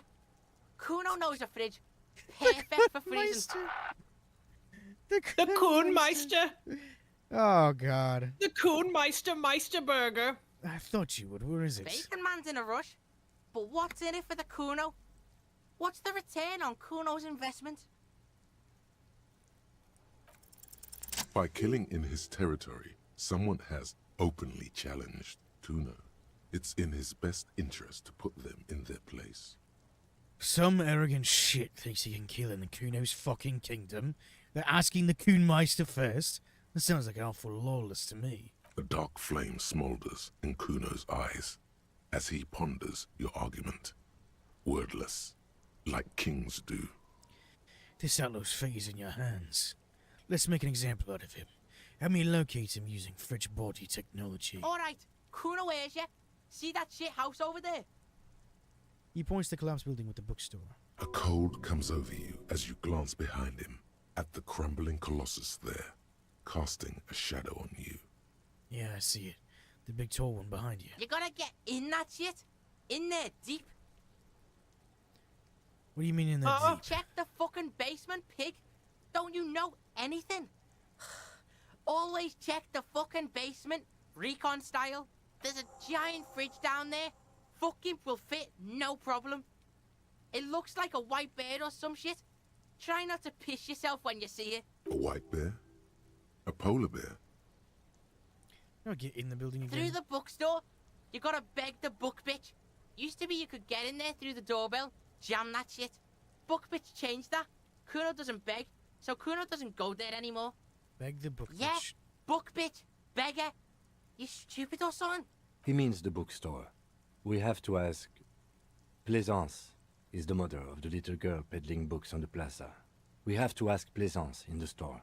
Impressive note-keeping, Lieutenant. See, the cloud gets it. Listen to your four-eyed friend. Thanks, Kuno. You didn't hear it from Kuno, pig. But don't forget where you heard it from. Kuno owns you now, pig. Kuno doesn't fucking care. I do want to do something while the time is paused. Just the fact that it's like, you didn't hear from Kuno, but don't forget where you heard it from. That's hard as fuck. Yeah, you didn't hear from me, but don't forget. I hate Kuno, but that was a hard line.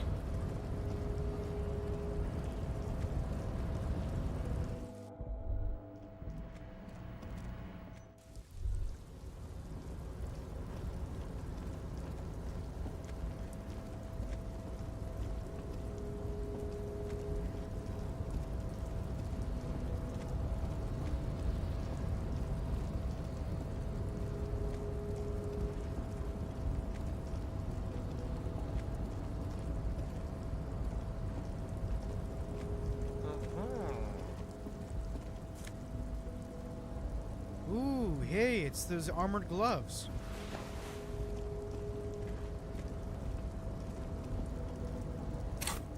At least I think they are, right?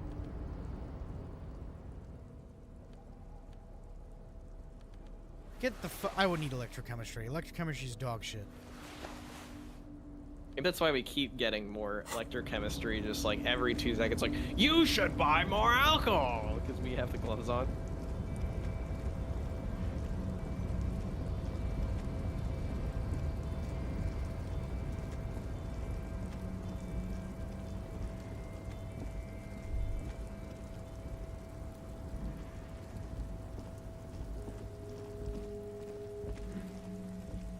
Numerous empty wine bottles glisten in the rain. Someone partied really, really hard here. Did I do this? Well, yes, I think we can say with relative confidence that it was you.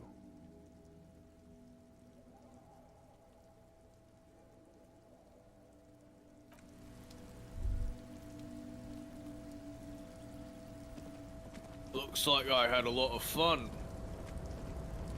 Looks like I'm gay. Okay. Okay. The file cabinet stands Okay. steady as ever. The drawer slides.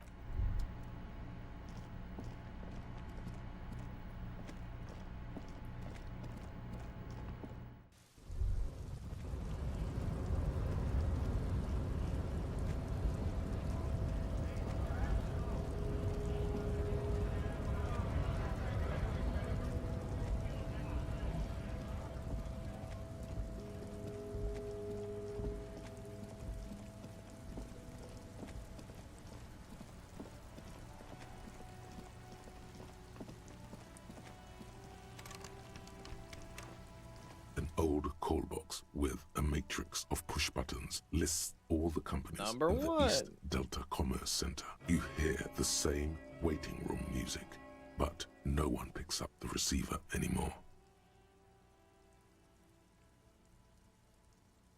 Silence. Nothing happens after you ring the doorbell. Silence. You hear static from the intercom speaker. It sounds as if someone has picked up the receiver but isn't saying anything. You can almost hear them breathe. There was anyone there? Yes, hello. This is Tricentennial Electric. This is a woman's voice crackling and fragile through the static. Have you come to place an order? She sounds almost antique, as if her voice was being played off an old wax cylinder. A receiver must No, not be mate, working fucking Kuno sent me a fucking Kuno. You know fucking Kuno? Kuno Meister, the Kuhn Meister? Kuhnmeister Meister Kuhn? You know him? Kuno Hold sent on. me. But I was actually not supposed to tell you that. Yeah, But- I was supposed to just remember it. I wasn't supposed to tell you. I thought I was calling Slipstream SCI. My God. The lieutenant exchanges a look with you.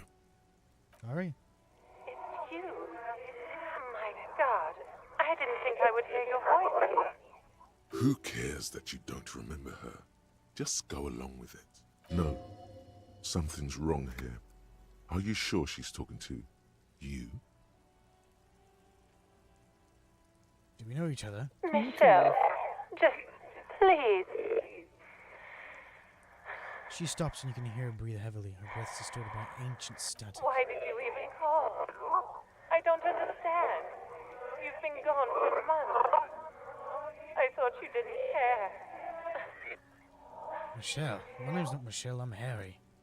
Ever since I came to work here, it's been different. As if my mind's been wiped clean. A spot of static overrides her words. When she speaks again, it sounds like she's submerged.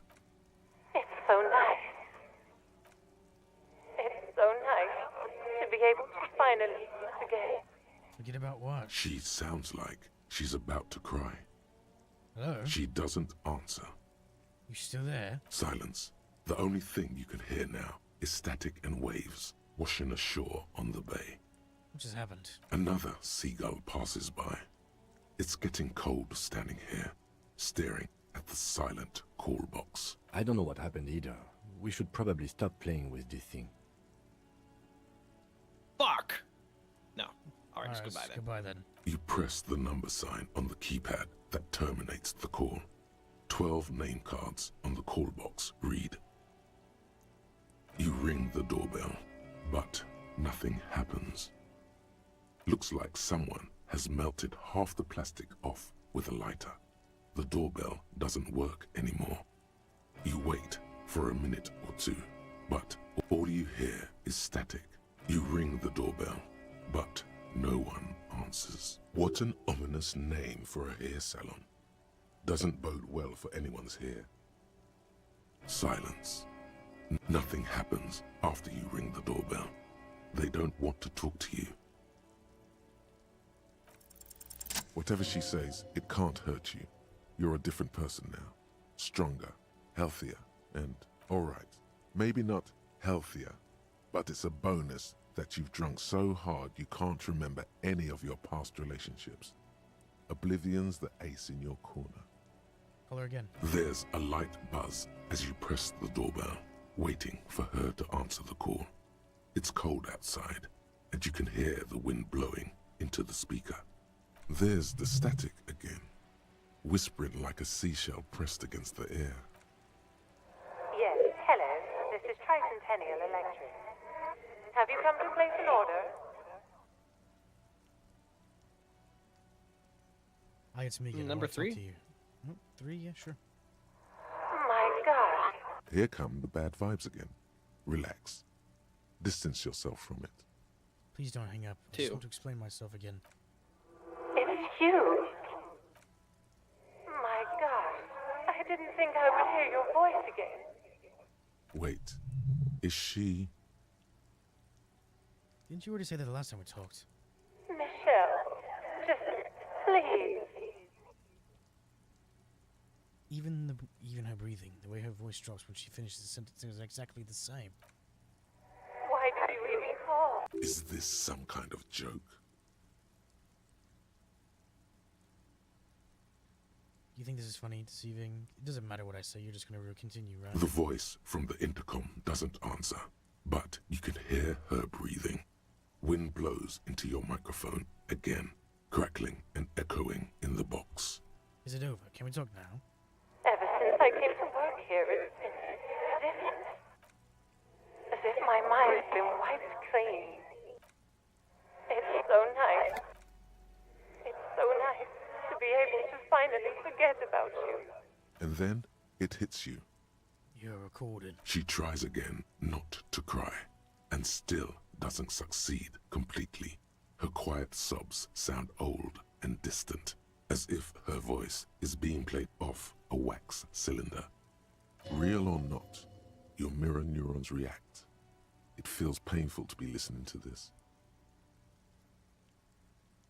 Go ahead, ancient recording, cry then. Her sound melts into the static from a long-distance phone call. From time to time, you can hear people talking in the distance, but can't make out any words. This is where you hung up the call the last time, but the recording is still going.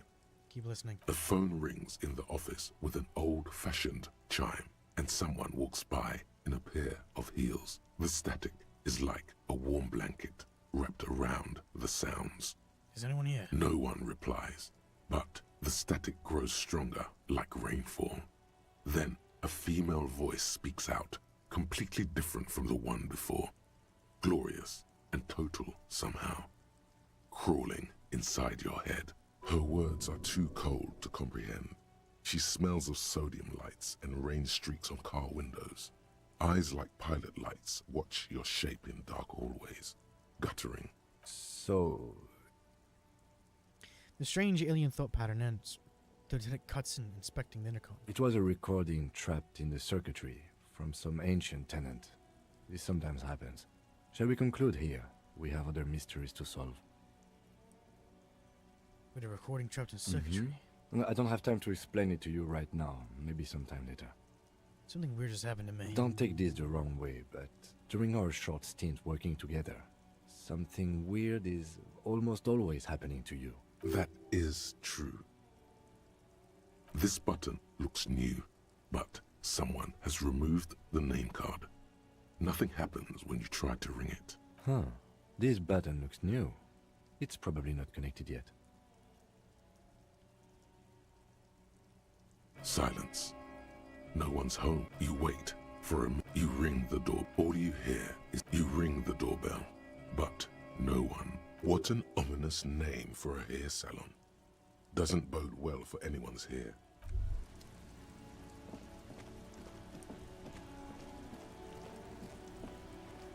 Well, how the hell do we get inside it?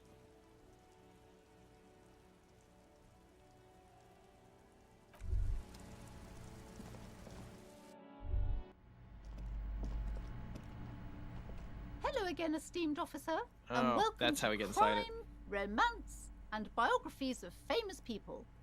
I was told there's a huge fridge in the building cellar. Can you leave me there? Fridge? No, I don't know anything about a fridge. Aren't you interested in books? She needs the bookshelves. For whatever reason, she's lying to you about the fridge. Seems like you have to find your own way to the cellar. The curtains, tattered with age and covered in dust, hang Just before go in you, there anyway. as if taunting you.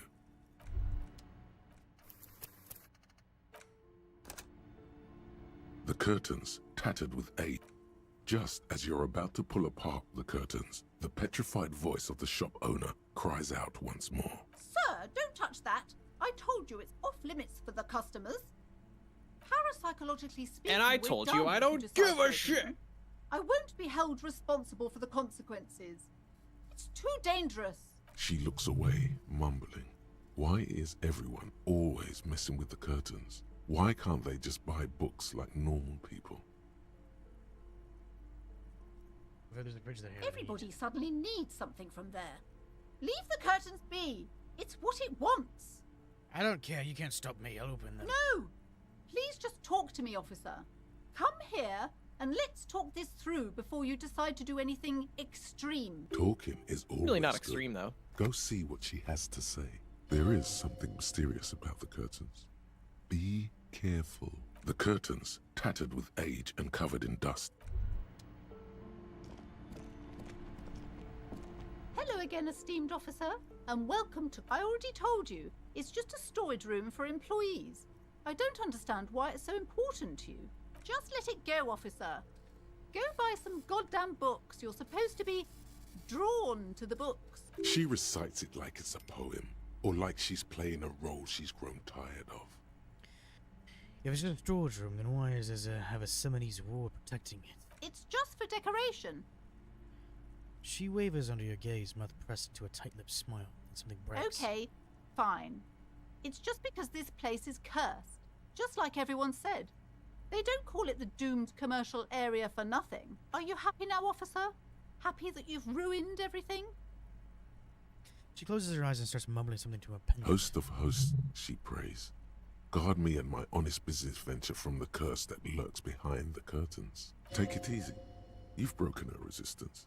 Pushing her further will gain nothing. How does this curse manifest itself? The curse is so much worse than you could imagine.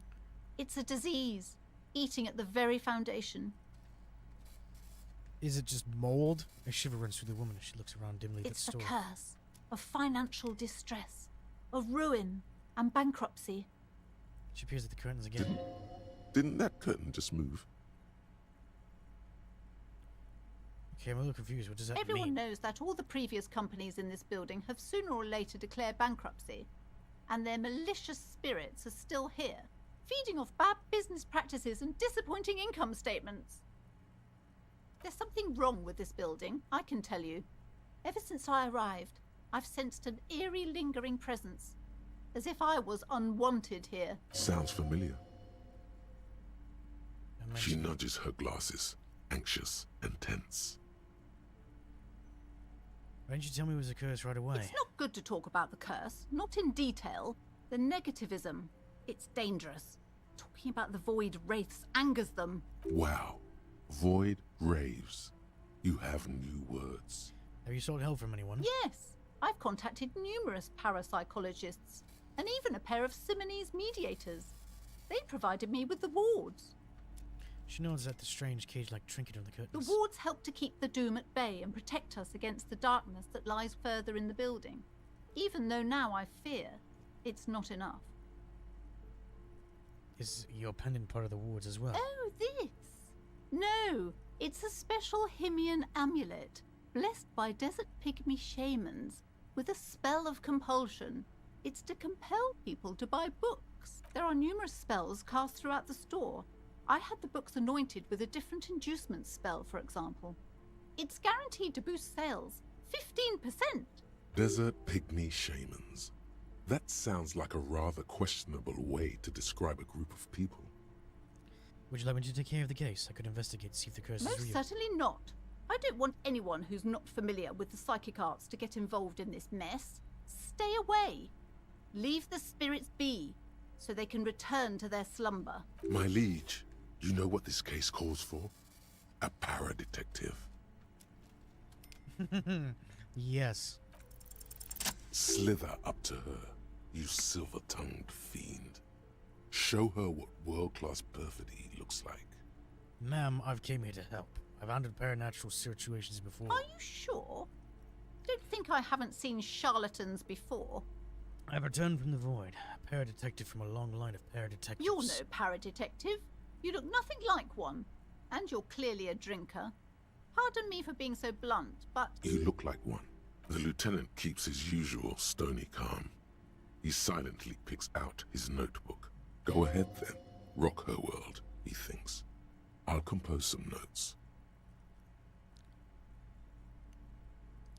See, it's necessary to drink the spirits in order to contact the How void. do you know all this? Here we go.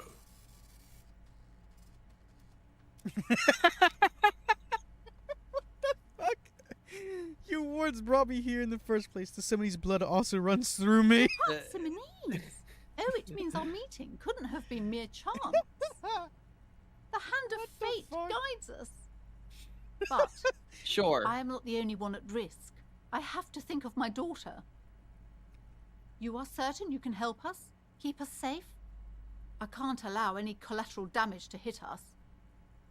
No problem whatsoever. Your family is safe. The phantoms are no match for me. If you promise, good officer, then you might be our last hope. Do you swear it? And on your heart. On my Thank you, honor. sir. There's one more thing I haven't told you about yet. The entity. Do not act surprised. You know of these things, sire. Number 2! Of course, the entity. I have sensed its presence. You have? The entity takes the form of a woman. A witch, probably. Good thing you're explaining what I've the entity is. suspected that she must be connected to the curse ever since I first saw her. Did you know that she lives inside the chimney? Chimney. The passage between heaven and hell, of course. Yes. That chimney is part of the building's central furnace, and it's enormous. Just to get she to a has fucking barricaded bridge. herself behind some metal security curtains. God knows what she's You doing gotta there. do what you gotta do. We're doing this for fridge. Some unnatural magic, I assume. You should go find the entity and ask what happened to all the companies in the building. What is the source of this curse? Here's the key to the warded door behind the curtains. Take it. Oh, and please do return to me after you've looked round. I'm quite anxious to know what she has to say about the curse. What you discover in there. Unbelievable darkness and ruin. What you Thanks. discover? Probably just office space. And the damn fridge. Don't be scared. All right, we've hit our we've hit 3 hours. So, what do you want to do? How much longer you want to go? I'm gonna blind this lady. You want to save the back entrance for next time, or do you want to do it now as the last thing? I think we should do it as the last thing. Might as well. Alrighty. Let's get in You there. see a set of... You see a dimly lit room full of dusty furniture and trash.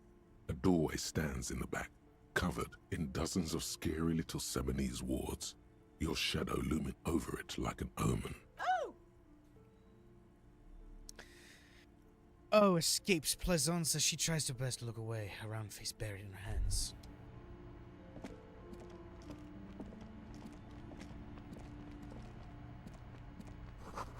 Ghostly silhouettes of hairdryers. Vaguely androgynous portraits of a man. Merely looking at that unmanly haircut threatens your masculinity. A heavy door with a missing handle stands before you, covered in dozens, if not hundreds, of Seminese trinkets and charms. It appears to be locked. After exerting some force, you manage to turn the key. It's eerily silent. The door slides slightly open, letting a draft of cold air into the room. It's a gym. Okay. Yes, what do you want? What is this place?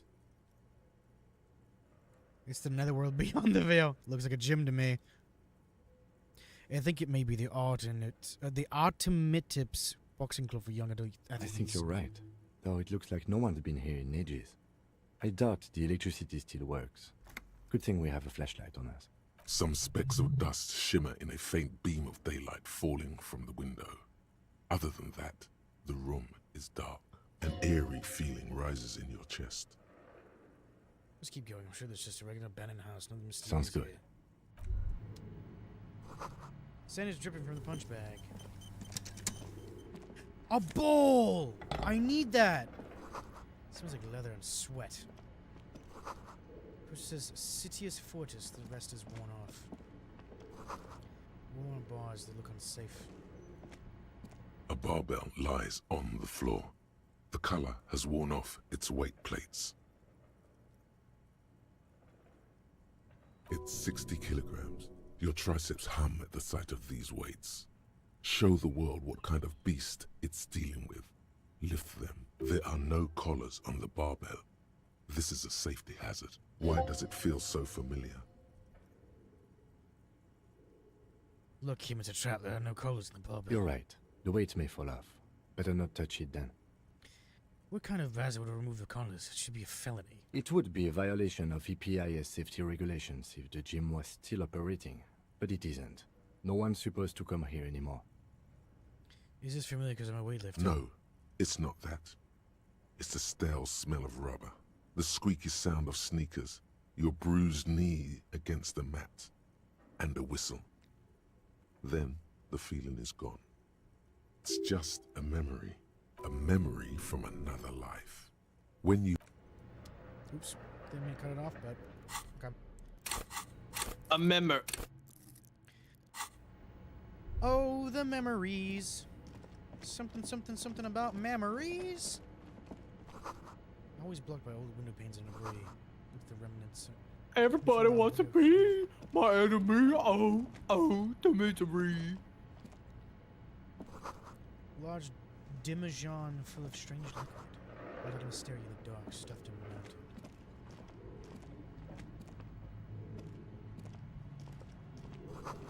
Airship road is Look covered in out for spider yourself! webs. Wait, have you actually watched Arcane? No. A naked mannequin torso. Strange yellow color. Money! Bro, you're missing out. You're missing out. You gotta watch Arcane. It's so good. Blue velvet, soft to touch, moth bitten. Money! We're rich! Autumn will not watch Arcane. I can tell you that right now. I did not. Production seller on it. schedule filament memory. Whoa, that's expansive. Steel rotor blades bearing a slipstream logo. Skis with slipstream painted on the laminate tile. Looks like someone tried to reconceptualize their business here. I don't get it. Look, the skis and rotor blades both bear the same slipstream logo. It seems likely that they started out making one, failed to turn a profit, and then pivoted to producing the other. Well, the question is, which did they start with and which did they pivot to? That's a good question. The strange leap of imagination, yet this still failed. How sad. Reality is ruthless. Are y'all enjoying Very the game good. so far? I am enjoying it. It's definitely gotten me to think. It's also gotten me to talk about social economics. Your flashlight slides over an old green chalkboard covered in scribbles, sketches, and schemes, like some ancient cave mural. This just looks like someone playing D&D and writing down on the chalkboard. Some of the writing has faded with age, but you can still make out sections here and there. Photos and drawings have been pinned to the board. Inspect the drawings. These lithe, pointy-eared creatures appear to be different types of welkins. You make out autumnal candle welkins, casting wax-based magic, translucent welkins with organs shining under their skin, and even Kim, ether welkins what do you think hailing about this, from the huh? vast emptiness of sidereal space. Who Autumnal? are all those creatures? Fantasies of a tortured, feverish mind? You should adopt one of those welkins as your persona. Persona No 5! longer a mere man, but a welkin. One of the welkins, towering among the rest, appears to be different, however. Examine the welkin. This is important. It's Vara Hamira, a high welkin, his face white and scarred like cracked marble. This is clearly a welkin supremacist. The note says, all non-welkin races will be purged. The Haldor, the Twarg, the humans, and even headless men, all of them, purged. Imagine a world filled only with welkin, green welkin, dread welkin, and the high welkin to rule them all. An inordinate amount of time has gone into drawing these little welkin creatures. Why would anyone spend so much time on this? Some people really like building a world, I think, even if it's just for a game. Who are these creatures? Who drew them? Are they real? I have so many questions. This looks like concept art for a project. It's not really real. One of them is a Welkin supremacist. Mm-hmm. Political commentary. That one has a great beard, too. The lieutenant nods at the Welkin's facial hair. Well, this has been educational. Let's move on from the Welkins. Just look at those details. So much effort. And for what? All gone. Inspect The photo collage depicts barren, icy landscapes wrapped in perpetual night. You see permafrost and glacial landforms, dead trees grown in under the snow. Entire oceans have been frozen from shore to shore. There are pictures of settlements on dried-up riverbeds, abandoned in a storm. Animal corpses in the dark, carcasses and bones. You see primitive oil rigs built into glaciers, boreal dvorg, yurts under the snow, great mammoth-like beasts of burden. Albeit dark and cold, this vision also feels cozy in its own way, like eggnog or morphine, a much-needed respite from our own world. Shut up, druggie! A pinned postcard reads, "The heat death scenario. A desperate fight for geothermal energy engulfs the world as Wirral becomes untethered from its sun, drifting through the universe." Inspect the schedule. This is a monthly calendar from the year 50. Cryptic words like sprint, daily minimi, and GPI span the marker-drawn grid, the grand scheme of production and money. It looks a bit like an academic calendar, only much more brutal. Minimi stands for a mini-meeting. It's part of a bigger framework for managing work called RUN. Station 41 tried to implement it a few years ago, but failed. Keep reading. What all happened? As time goes on, the numbers in the boxes grow rarer and rarer. The board becomes an empty snowfield in the final days. Only failure and regret dwell in this region. Looks like they didn't make it. The lieutenant looks at the frigid ice field of nothingness. A note in the bottom left corner of the chalkboard says, "See the prod schedule filament for details." Inspect the notes. The handwriting is only partly legible, but you can still make out 3 slogans: "Call in, tune out," "Wirral untethered," and "Heat death of the universe." The full text reads, "Heat death of the universe is the new black." Another note says, "The biggest advancement in role-playing systems since the 30s. I was right, it was just D&D. Is there any more money for This me? appears to be some kind of machine with a cube-shaped heart and a wired framework. The keyboard has a rectangular on-off button. A piece of paper still hangs from the printer. A radio computer. Just sitting here without anyone inside. He sounds surprised and a bit cautious. But we are looking for a fridge, and we are pressed for time, so... On the other hand, it's not that I'm not interested in abandoned radio computers. He's right, we do need to get the body in there. Robots are the most advanced RPG in the universe. Oh, looks like Kuno is fucking right. Money? Money? Money! Kuno finally fucking right for once. Oh, collapse. It's inaccessible now. A thick layer of Little coal shit dust actually had covers some the furnace, usefulness. coloring it pitch Fucking black. piece of shit actually knew something other than just fucking saying fuck. Looks Fucking like this furnace shit has a and face. And Just it's a face the other of word that we agony. won't say. Yeah. Who's the furnace has a face and it's a face of agony. Kim, what is this thing? Furnace? Looks like it. Looks like an old central furnace used to heat the building. It's connected to the chimney. He opens the door and just peeks inside. No one Imagine has like, used it in ages. No signs of any recent fire. Only dead rats. Kuno just walks in and he's like, "It's a real pig fucker, it is," and we're just like, "Dude, that doesn't." You really like using that word just That for furnace? literally no reason. That furnace a real pig fucker, that is. Yeah, stick a goddamn hand in it. Burn yourself. Don't fuck on Kuno, don't care. Look inside the furnace. It's dark and grimy here. In the darkness you can hear chatter. It's coming from above. A voice or several voices talking to each other.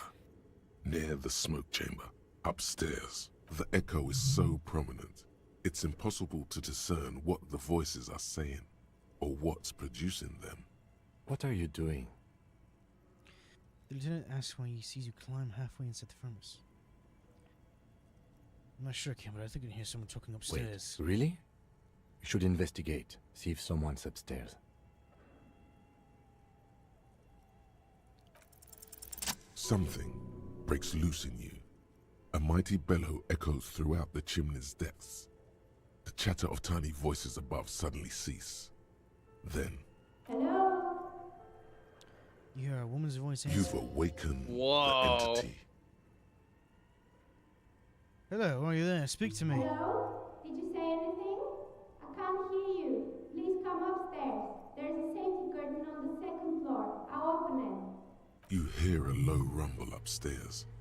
The sound of a curtain being pulled aside. After you, officer.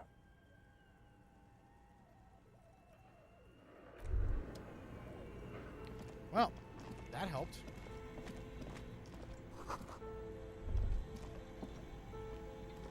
You see a terrifying ice bear with a strange compartment in its belly. The door is covered in frost and the bear's eyes are glowing red. The bear looks oddly realistic. Is it taxidermy? A gust of freezing cold air rushes to greet you. You hear a low grumble as the bear regulates itself. This is the inside of a refrigerator. The lieutenant takes a peek inside. His hand has found the holster of his gun. Look inside the The fridge. shelves are empty. All you see are crumpled ice cream wrappers with the brand name, Revachol Ice City. A handwritten note has been attached to the door. The fridge is huge. Take the note from the You door. pocket the note and the little fridge magnets keeping it on the door. This is clearly the fridge that looks so big enough for 2 corpses. It's certainly an eccentric choice, but it is capacious and cold enough to... But the optics on this are awful, he thinks. We need to be as silent as we can. Your visual confirms you could fit 2 more bodies in the ice bear fridge. Shall we go and get the body then? I'll take the head, you take the feet. The stairs won't be easy, but we'll manage. Okay, let's do this. The body is heavier than you expected and stinkier. It takes half an hour to get it down to the basement. Then 10 more minutes to stuff That's a it very into the loud fridge. dragging sound. Holy shit. The lieutenant takes a step back to admire your handiwork. Beautiful. A dead body in an ice bear fridge. This is some of the best bodice work I've ever done. Really? You think it's good work? No, not really. Look at that. What have we done? We stuffed a dead body in an ice bear fridge. Yeah, it's This kind of story funny. did not leave this room. We did our best with the means I we think had this at is a disposal. glorious achievement. Yeah. Did we though? This is not Okay, work, maybe we Kim. It's did. art. At least we've stopped the body from decomposing further. Now you can conduct another inspection under controlled circumstances. Inside the icy realm of the ice bear fridge, the corpse stands slumped, waiting.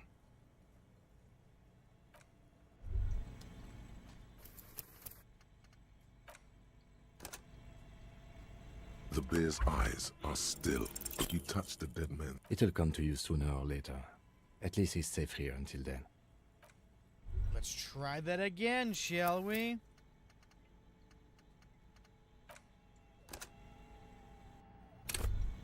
The bear's eyes are still glowing red. Your arms reach out and your eyes close, as if by their own volition. It's dark all around. You feel cold, slippery flesh, first with your fingertips, then under the palm of your hand. What is this? What's this? His face, What's this? his cheeks, his nose, his fat, swollen lips. Like a spider, your hand crawls over his features. Everything is silent. Squeezes his nose. You pick it between your fingers. The mess is even larger than your nose. Very porous somehow. Like it's about to pop. Keep crawling, lest you break it. Roll up his nose. They are swollen shut. You need to really push to get in. Push your fingers in his nose. Only the little one fits.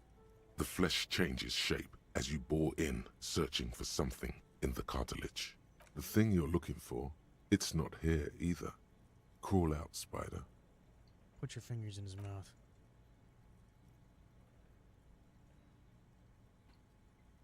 The oral cavity is cold and moist. A ball-like tongue attaches itself to the base of the mouth, lolling around like a scallop. You're on the right track. Open your eyes and look. A vision of black and dark red death, pried open by your naked hands and studded with teeth. Looks like he's laughing. Death fumes rising from the throat, and there, in the back of his mouth, above the bell of the uvula, right in the soft palate, you see a hole, barely visible to the human eye. It is swollen shut, almost vanished. No larger than 0.4 centimeters in radius, the edges appear darkened. An abrasion collar. This is what we're after. Fuck yeah. Mm-hmm. Keep going. Touch it with your finger gently. A black trickle of liquid runs into his throat from the wound. Put your finger Your in it. index fits right in there. A tight tunnel of flesh opens up. Tissue damage. Wide enough for 2 fingers. As you push both in, you reach through his mouth, right into his brainstem. Feel around first. The basal ganglia feels clumpy. What entered here has torn apart his reptilian complex. This man will never sleep again. Never wake. Your fingers slide into the remains of his limbic system. There is no resistance. It's gelatinous. The slug-like structures are damaged too. The tearing extends deep into both hemispheres. The undulations of the limbic system have ended. All is quiet. Your fingers are all the way in now, reaching toward the inside of his skull. The cavity goes further. But the entry wound isn't wide enough for the rest of your hand to follow. Wriggle in. Your fingers reach toward his skull. His cerebral cortex feels like jelly. Cold jelly. Strange fluid streams down your wrist as you push deeper until you feel it on the tip of your finger. Sharp, serrated material. The edges cut right into your skin. Inspect the skull first. There's a tiny crack, a protrusion in the cranium, right in the back of his head. Your finger must be pointing straight at it from the inside. The object that is in there stops just short of the skull, in the encephalus, knocking this tiny fracture into the cranium. We have the makings of a very small exit wound here. Feel a solid object right under the skull. Can you get to it? Yes! Let's go. Fuck yeah. You pick the object between your index and middle finger. It feels sharp, like metal. With your face twisting from pain and concentration, all you need to do is just... I got it. Good. Slowly put your fingers out. The inside of the head feels cold and smooth, like a glove. Sweat dripping down your brow. Careful not to lose the prize between your fingers. With a plop, your hand emerges from the mouth, covered in blood, up to the wrist. Hollow point bullet. Between your fingers, a small flower, a blossom made of lead. Yeah. Wow. A hollow point. A bullet. Drop it in. Drop it in the evidence bag. The bullet falls in the bag, leaving a smattering of blood on the plastic. He raises the bag under his eyes and says, So now, with it being in the back of his head, going into his skull, that means that this was an execution, not a lynching, exactly. Yeah, this was staged as a lynching, but was actually something else. A non-caliber. Rifled. Some kind of brittle alloy. Fractured on impact. Can I have it? Of course. You've earned it. The lieutenant drops the bag on your bloody hand. It feels We light. need to add an item to the injury list. Injury number 4. Oval entry wound with an abrasion collar. Soft palate, back of mouth. High velocity. Temporary cavity in brain tissue. Small exit wound on the occiput. How does that sound? Sounds about right. Opinion, fatal injury. Agreed. And one last thing. We should amend injury number 3. Ligament mark. New opinion, non-fatal. Post-mortem. Treatment. He's proposing the bullet was the real cause of death, and the hanging an attempt to conceal this fact. Ligament mark. The fractured hyoid point. It was all treatment. Yes, and the belt around his neck. The hanging. Even dragging him to the yard. All of it was done after this man was already dead. Dead. Dabba doop doop. Dead. I have had my doubts since you showed me the tracks. Why did they carry him over? Why not march him, I thought. There was no satisfying explanation. There have been other signs too. Small details. Everything is too neatly designed for us to assign probable cause here. As we did, full-heartedly. Well, no more. We almost fell for it, he thinks. Almost. There is, of course, the very real possibility he was both shot and hanged. Maybe they just shot him while they hanged him. To put him out of his misery? It's possible, but it does not explain all the other dubious things here. Lack of struggle, primarily. I may be intellectually sloppy, but I prefer one theory at a time. And this just smacks of treatment to me. I feel like he was shot initially, and then the Hardy Boys hung him. Yeah, and maybe the Hardy Boys weren't even the ones that actually shot him. Yeah, no, I think it was someone else, because I think that like the Hardy Boys confessing like that is just too easy. And I get why they're doing it, because they're basically like, yeah, we might as well not try to hide it. Like, you police officers aren't gonna do shit, and if you try to do shit, we're just gonna fuck you up. But like, you know, that's just too easy. It has to be someone else, and they hung his dead body, I think. Yeah. Maybe it was Everard. Maybe Everard killed him, and then the Hardy Boys Possibly. did for him. Who do this? That's for us to find out. But this, it will make finding them just a little easier. Why would anyone do this? To hide something. The real killer, the real motivation, what really happened here. I think I need to wash myself. Oh, you really, really do. I am glad to hear you say that. Your room in the Whirling in Rags should come with a bathroom. Be sure to make use of it in the evening. Maybe the bullet holds more answers. Yes, we should take a closer look at it. I am certain it has more to tell us. This little thing could reveal much about the weapon that shot it. What happened next? We bag the corpse and carry him to the holding pen of my kinema. I can transport him to processing myself, but I will be gone for the rest of the day. You'll be gone. What should I do in the meanwhile? Work on the case. Tend to personal matters.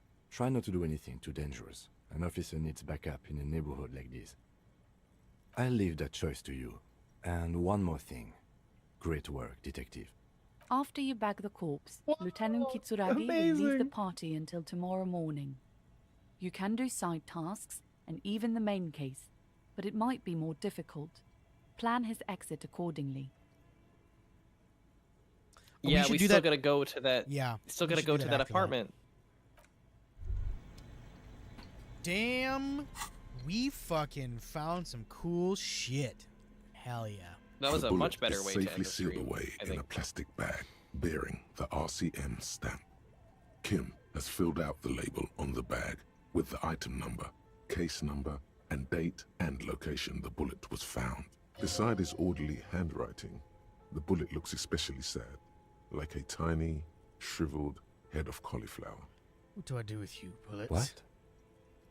I said, what do I do with you, bullets? Well, if I was the bullet, which I'm not, I would say find the weapon that shot me. If we find who owns it, we will have likely found who used it, possibly to kill our victim. In conclusion, the more we know about this bullet of yours, the better. Feel the bullet through the bag. The squashed bullet has some sharp edges where the jacket has split open. It feels cold, even through the bag. You wouldn't ordinarily have cause to handle jacketed bullets. The citizens' militia uses cast bullets only. Little pebbles of metal loaded from the muzzle, usually in a cartridge. Inspect the bullet closer. The jacket of the bullet is made of a yellowish metal. It has blossomed out to reveal a dark grey core. The base of the bullet is close to 5 millimeters in diameter. Look at the jacket. You can just about make out a few striations near the base of the bullet. Little hairlines, linear. It feels standard. And the core? It's quite destroyed.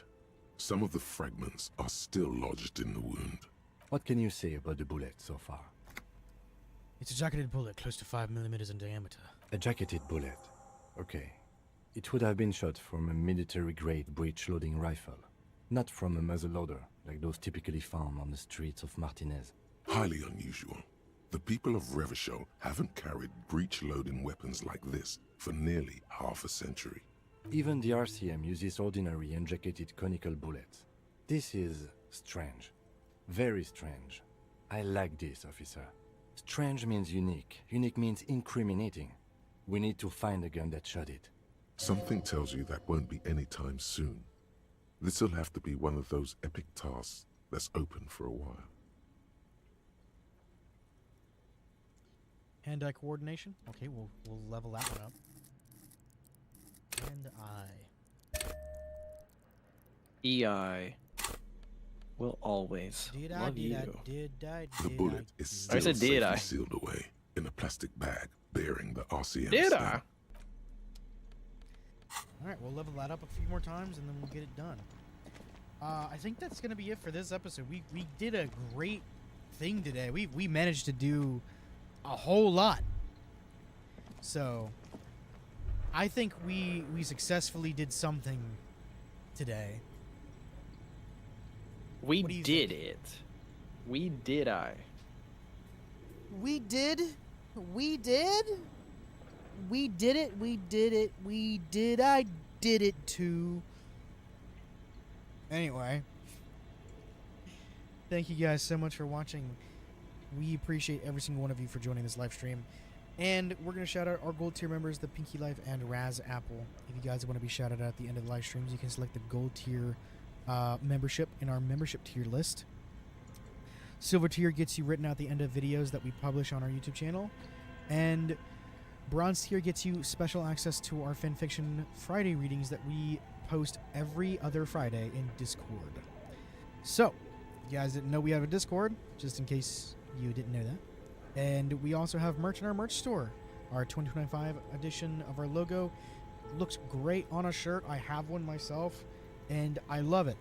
So, without further ado, we will see you guys in the next live stream. Bye!